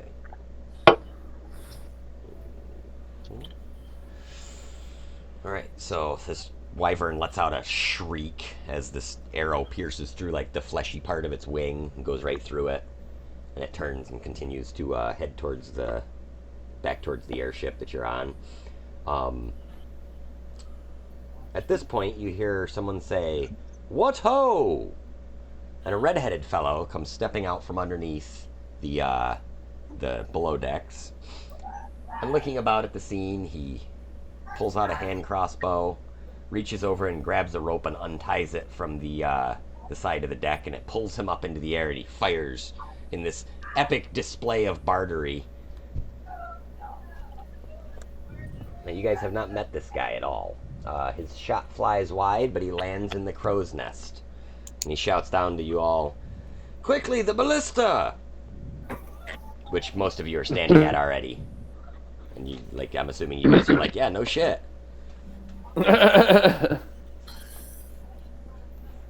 Maggie. Your turn. How far are the wyverns from us? I will say they are ranged anywhere between 100 feet all the way down to like 20 feet. They're kind of swooping in and out and moving all over the place.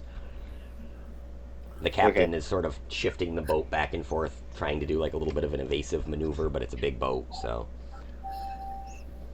Gotcha. Alright, she'll cast a level 2 guiding bolt. The one that was hit is like not lightly bloodied or anything? No, not at all. Okay. So I'll hit that one. Okay. That's a 23 to hit. That is a hit. And 20 damage. 28? 20. 20 damage, okay. Alright, So that... Yeah, lights so the up, next... so everybody, or whoever the next person to attack it will get advantage on the throw, correct? Yep. And is that one... so then she'll also cast Spiritual Weapon as a bonus action on probably a different one. Is that one the closest to us? That one is the second closest to you right now. The closest one is the one that swooped in and attacked Arlo. He is not damaged. The next one is the next closest there. I'll hit the closest one with the Spiritual Weapon on my bonus action. Okay. That's a nat 20. Nice. Double those dice. Yeah. I don't know where my noise is. Sunglasses gif. Nice. There it is. So it said 11 damage crit, which means reroll, right, and add the damage? Just double the damage on the dice, and then add your modifiers for your damage. Okay. Well, it says crit 11. Okay, so it's 2 plus 4 plus 5 is 11. So just double that. Yes. Is that right? I don't know. I don't have the roll the D&D Beyond thing up right now, but we'll go with it. Yeah. So what? 22. Yeah. Sounds good. So fires that frying pan right at the wyvern. Yeah, that wyvern was not expecting the frying pan to manifest in front of it and blast it in the side of the head. It doesn't seem happy. Yeah.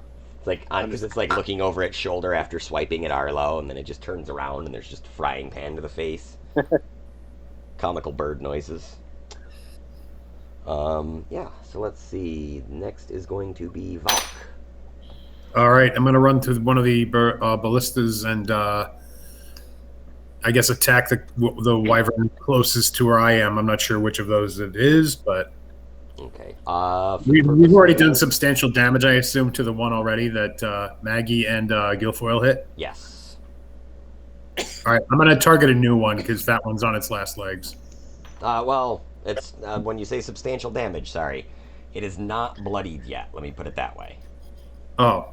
So it's not. Yeah, best to halfway thin down. him out. Yeah. All right. Yeah. Fire at that one then. Okay. And what am I rolling? A dex? Yeah, it's +6 to hit, and then it's a ranged weapon attack. So dex. So I'm rolling a dex check, plus, and then adding 6. Yep. I got a 10 plus what? 6 is 16 to hit. Yes, and that is a hit. Yep. All right, and you said 3d10 damage. 3d10, yes, sir.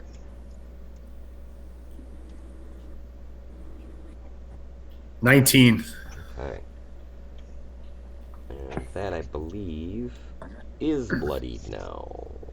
If I can do math. Yes, 15. Yes, that one is exactly bloodied. Alright, let's see. Anybody go before Arianth? Nope, Arianth is next.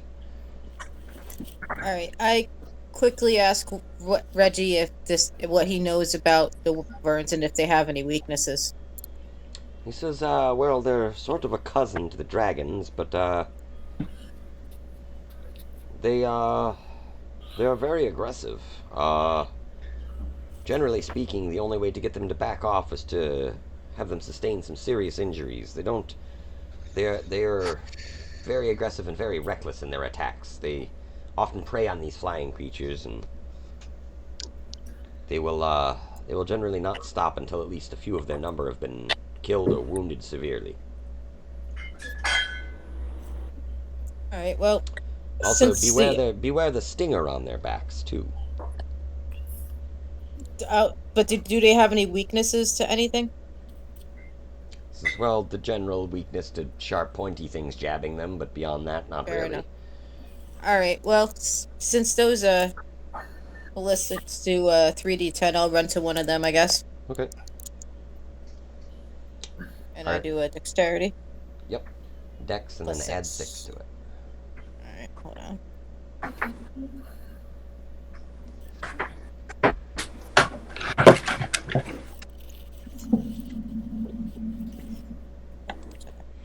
Would that be like stealth or sleight of hand? Does it matter? Just whatever your Dex modifier is added to a D20. Oh, gotcha. Well, I have no modifier, so it'll Okay, just be a so it's d20 D20. plus 6.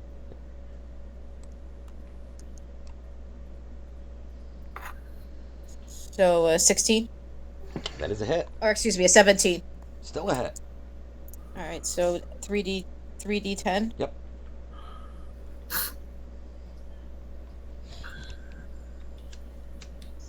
That's that one, I think. It's the third one up, or is it the third one up? That's a 10 Would be on D&D Beyond. Yeah, 4, 6, 8, 10. Fourth one. 1, 2, 3 down, Jen, from the top. Oh, 1, 2, 3 down. Got it. Okay. Thank you. Bless you. Sorry. That's it. Oh, god damn it. 1 second. Sorry. All good. All right, here we go.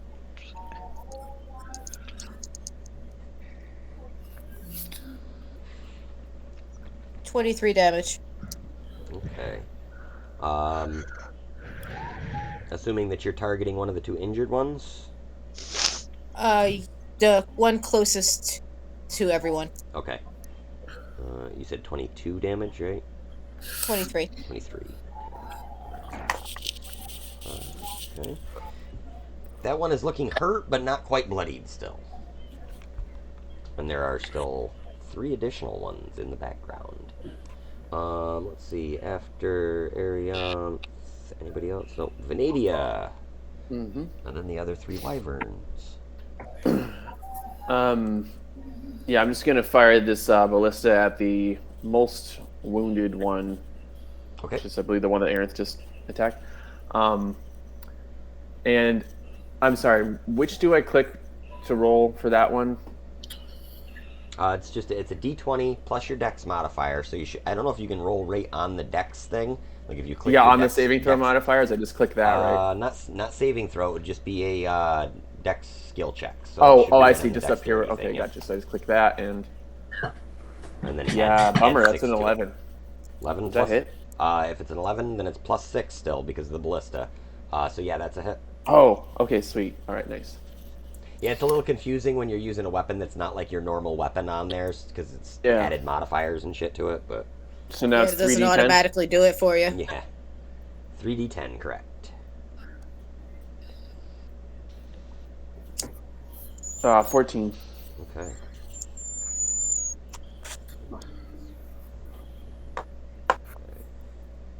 So this wyvern turns. Now it's got a few of these spears sticking out of it, harpoons, and it begins to kind of circle around above the airship a little bit.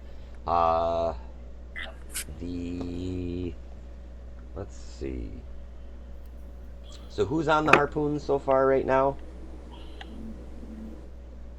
I am. Can I say? yeah, I'm sorry. I Can I am. state up? Guilfoyle. Oh, I'm sorry. Can I? I know it's probably too late since my turn has ended, but I was just gonna say I would have stepped back from the ballista to give somebody else a chance to use it. Okay, yeah, that's fine. So let's see. It would be Guilfoyle, Venadia, and Valk are all standing at the ballistas, correct?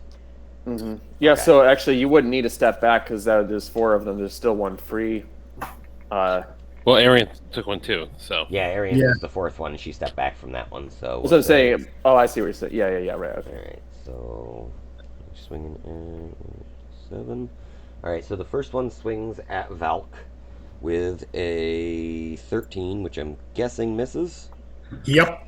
All right, second one is going to swing at Guilfoyle Nat 20, which is a total of 27.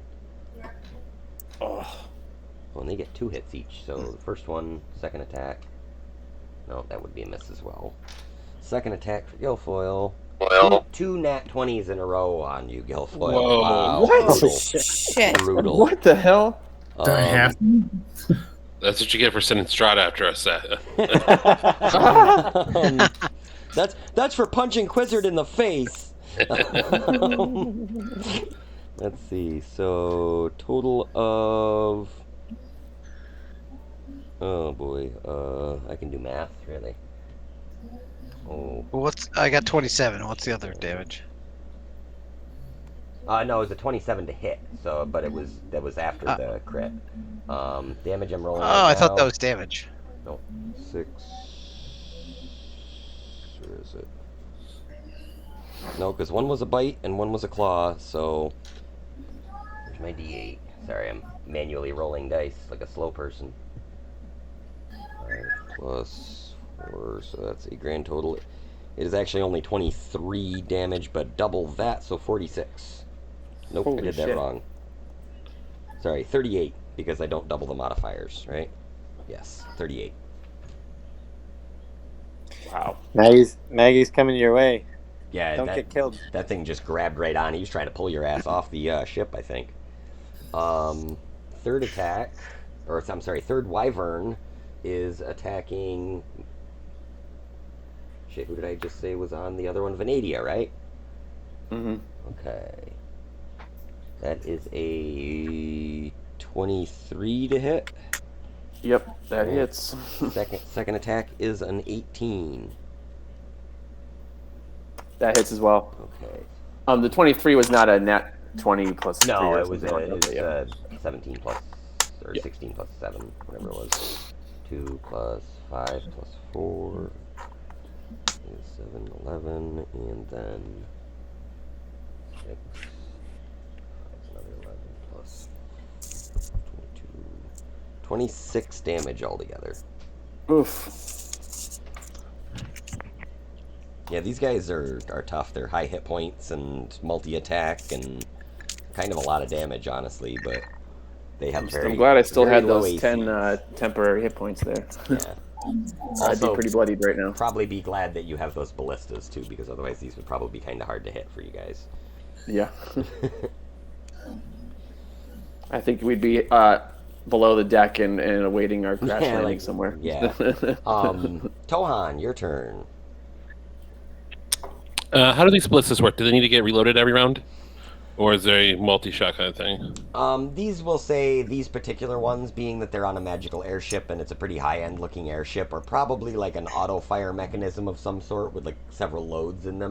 Yeah, it's got probably like a rotary kind of a firing some sort thing of on it. the equivalent of a crossbow Gatling gun, we'll say, but not quite that fast. You know, it's still a that sounds manual awesome. cockback. But, Okay.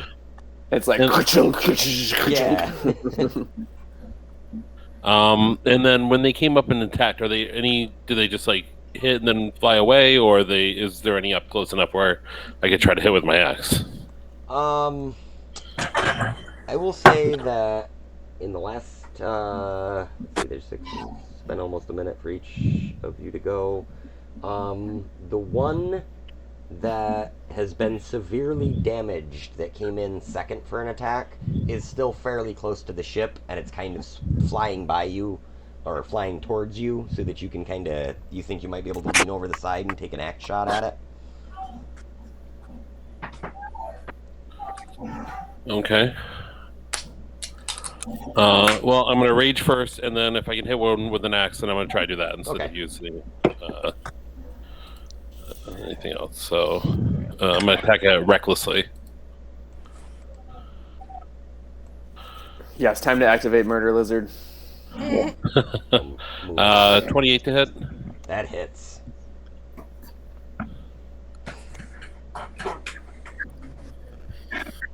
That is 18 damage on the first swing. Okay. And then for my second attack, 22 on the second. Still a hit, yep.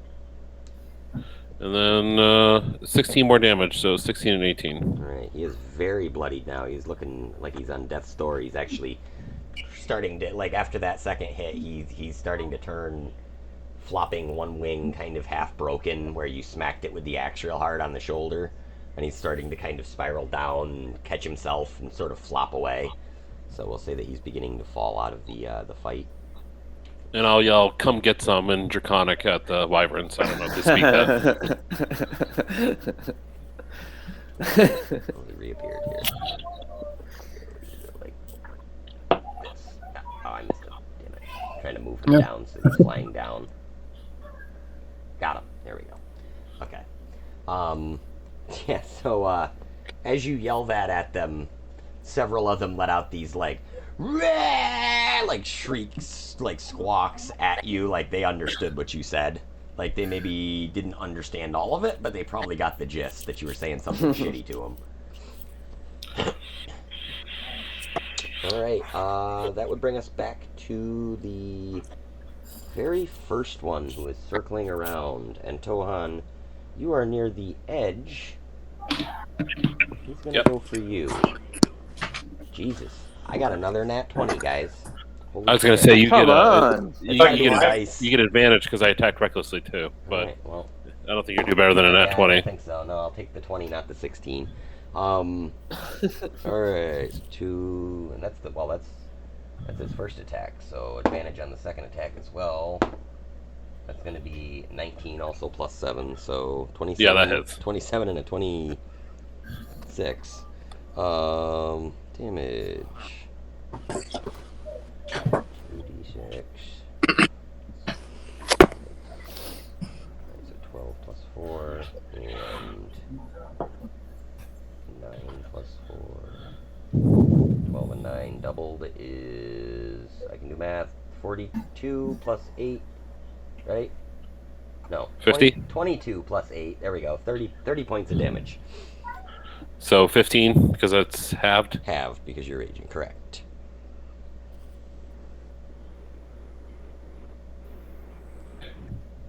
And you just think to yourself for a second, you call that a bite? Alright, let's see. It's gonna be other murder lizard who has started to descend. He is trying to escape the situation, so we can actually delete one of them now. Let's see, that's gonna bring us back to Guilfoyle.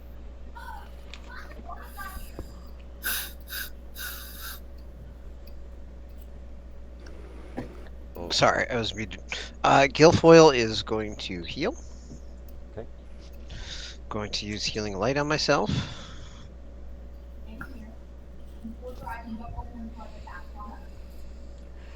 And get back 8 hit points.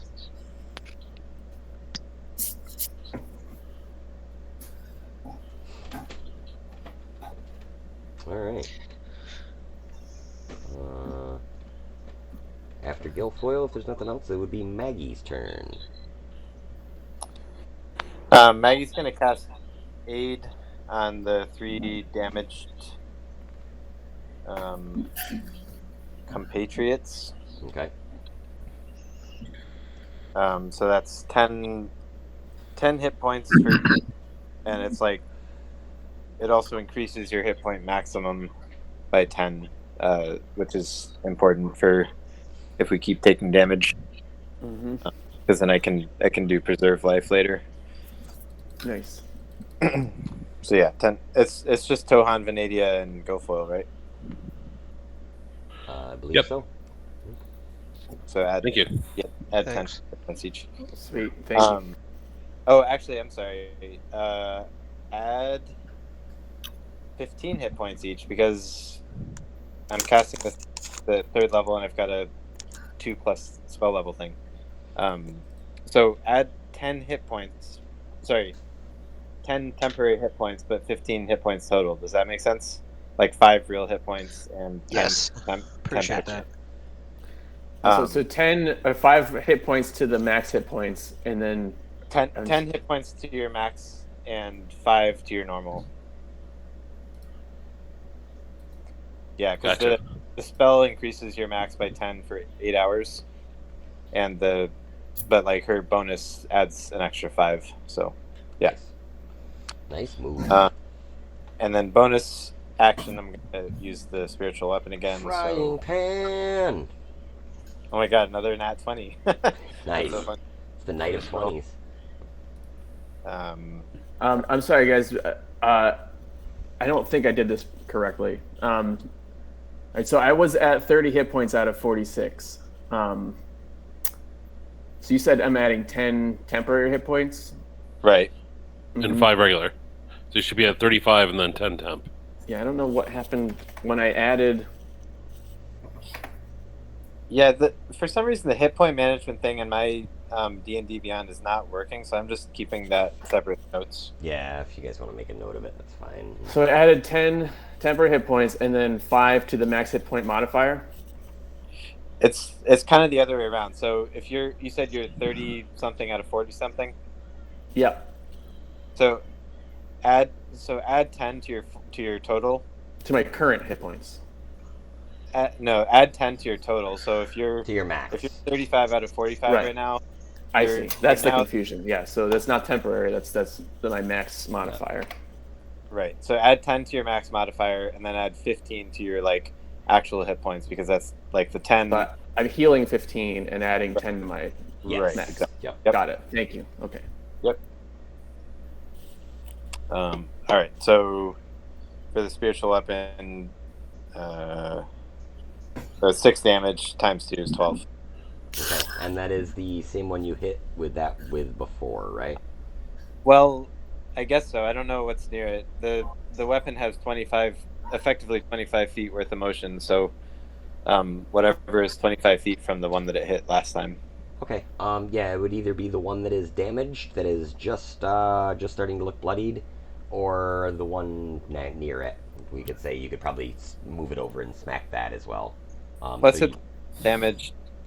One of them has been damaged, like I said, about halfway, and then the other 3 have not been damaged at all yet.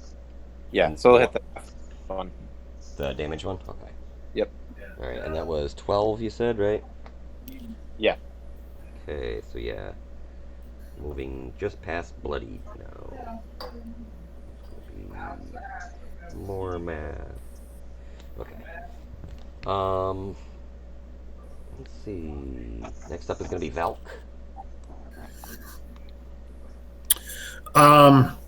Quick question, because I get 2 attacks for 2 attacks for my action.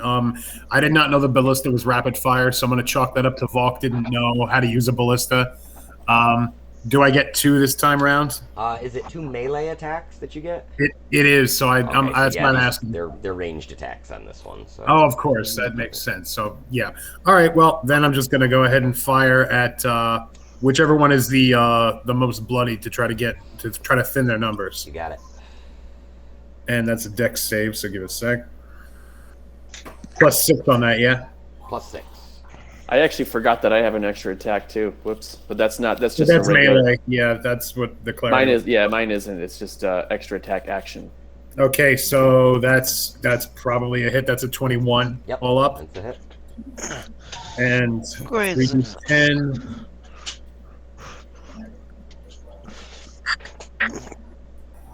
$19 damage. All right.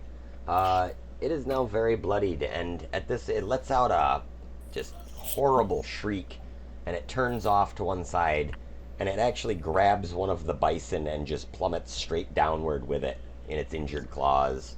At this point, you can see the ship in front of you. There are several kind of combats taking place around the ship as well, where they're firing arrows at these things, and some of the bison have now sort of, in their own odd fashion, sort of circled up and are doing bison-like things, like air charging at some of these wyverns. And it seems as though their attack for the time being has been repelled, and as they all descend away from the ship, the crew breathes a sigh of relief. And that's when a large shadow falls across the ship. Nice. And you hear, Tohan, you specifically in Draconic hear, "Well, little worms, I can smell my treasure from here. I think it's time I took it back. And with that, a great explosion seems to rock the ship that you're on. And you can feel the weight give way, and you become completely weightless as you realize that this ship has started to go into free fall. You hear the captain, Grotag Nutcrusher, from the front yell, "Oh, boys, hang on. This is going to be a rough landing." And at that, you look up and you can see the Acquisitions Incorporated ship is sailing away, but slowly starting to turn, as if to turn back to try and make its way back towards you. And you can see, as you plummet past, these wyverns kind of flying off in their different directions.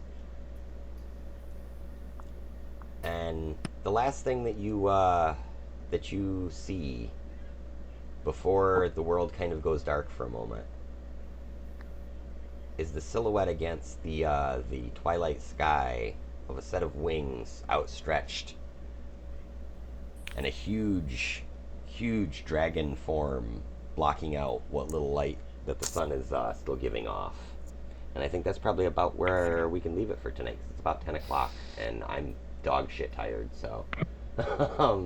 yeah, so you guys have crash landed somewhere. You were actually, we will say, you had made pretty good progress, like maybe even farther than I originally thought. You're not into the Borderlands yet, but you are to the west in an area called Sembia, or somewhere's on the borders of it. So yeah, you guys have crashed the ship, and it looks like you have gone, when you were going down, you kind of looked down below you and saw a forest. So when we pick up next time, you'll probably all be waking up in a crashed airship. Okay then.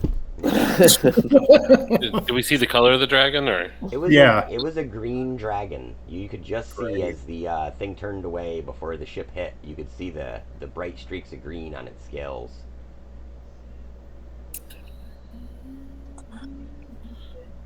Cool.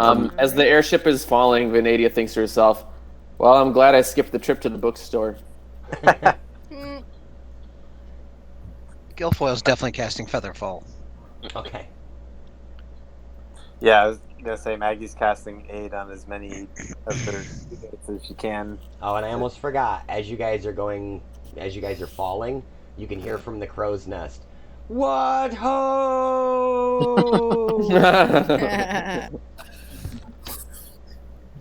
So yeah, that's our story for tonight. I actually had a funny story about today. I got home and was like, "Oh man, I'm so tired. I gotta go take a shower. I gotta do all my stuff. I gotta eat some dinner. I'm gonna have a burger." And it was probably like 5 o'clock or so, and I looked at the clock and I was like, I think I'm gonna go play some video games. And I just downloaded Days Gone because it was the free PS4 game. Awesome. And I sat down and I loaded the game, and I went, I feel like I'm forgetting something. Shit, it's Sunday. And so I spent the next hour and a half throwing together 3 maps that were very sparse but usable, and then we wound up getting through one of them. And I was like, all right, every night that I panic, I get way too much shit done. This is great. Now I've got an extra session all prepped. All you have to do is say the word contract, and that's like a good 40 minutes in game. Yeah, right. Yeah.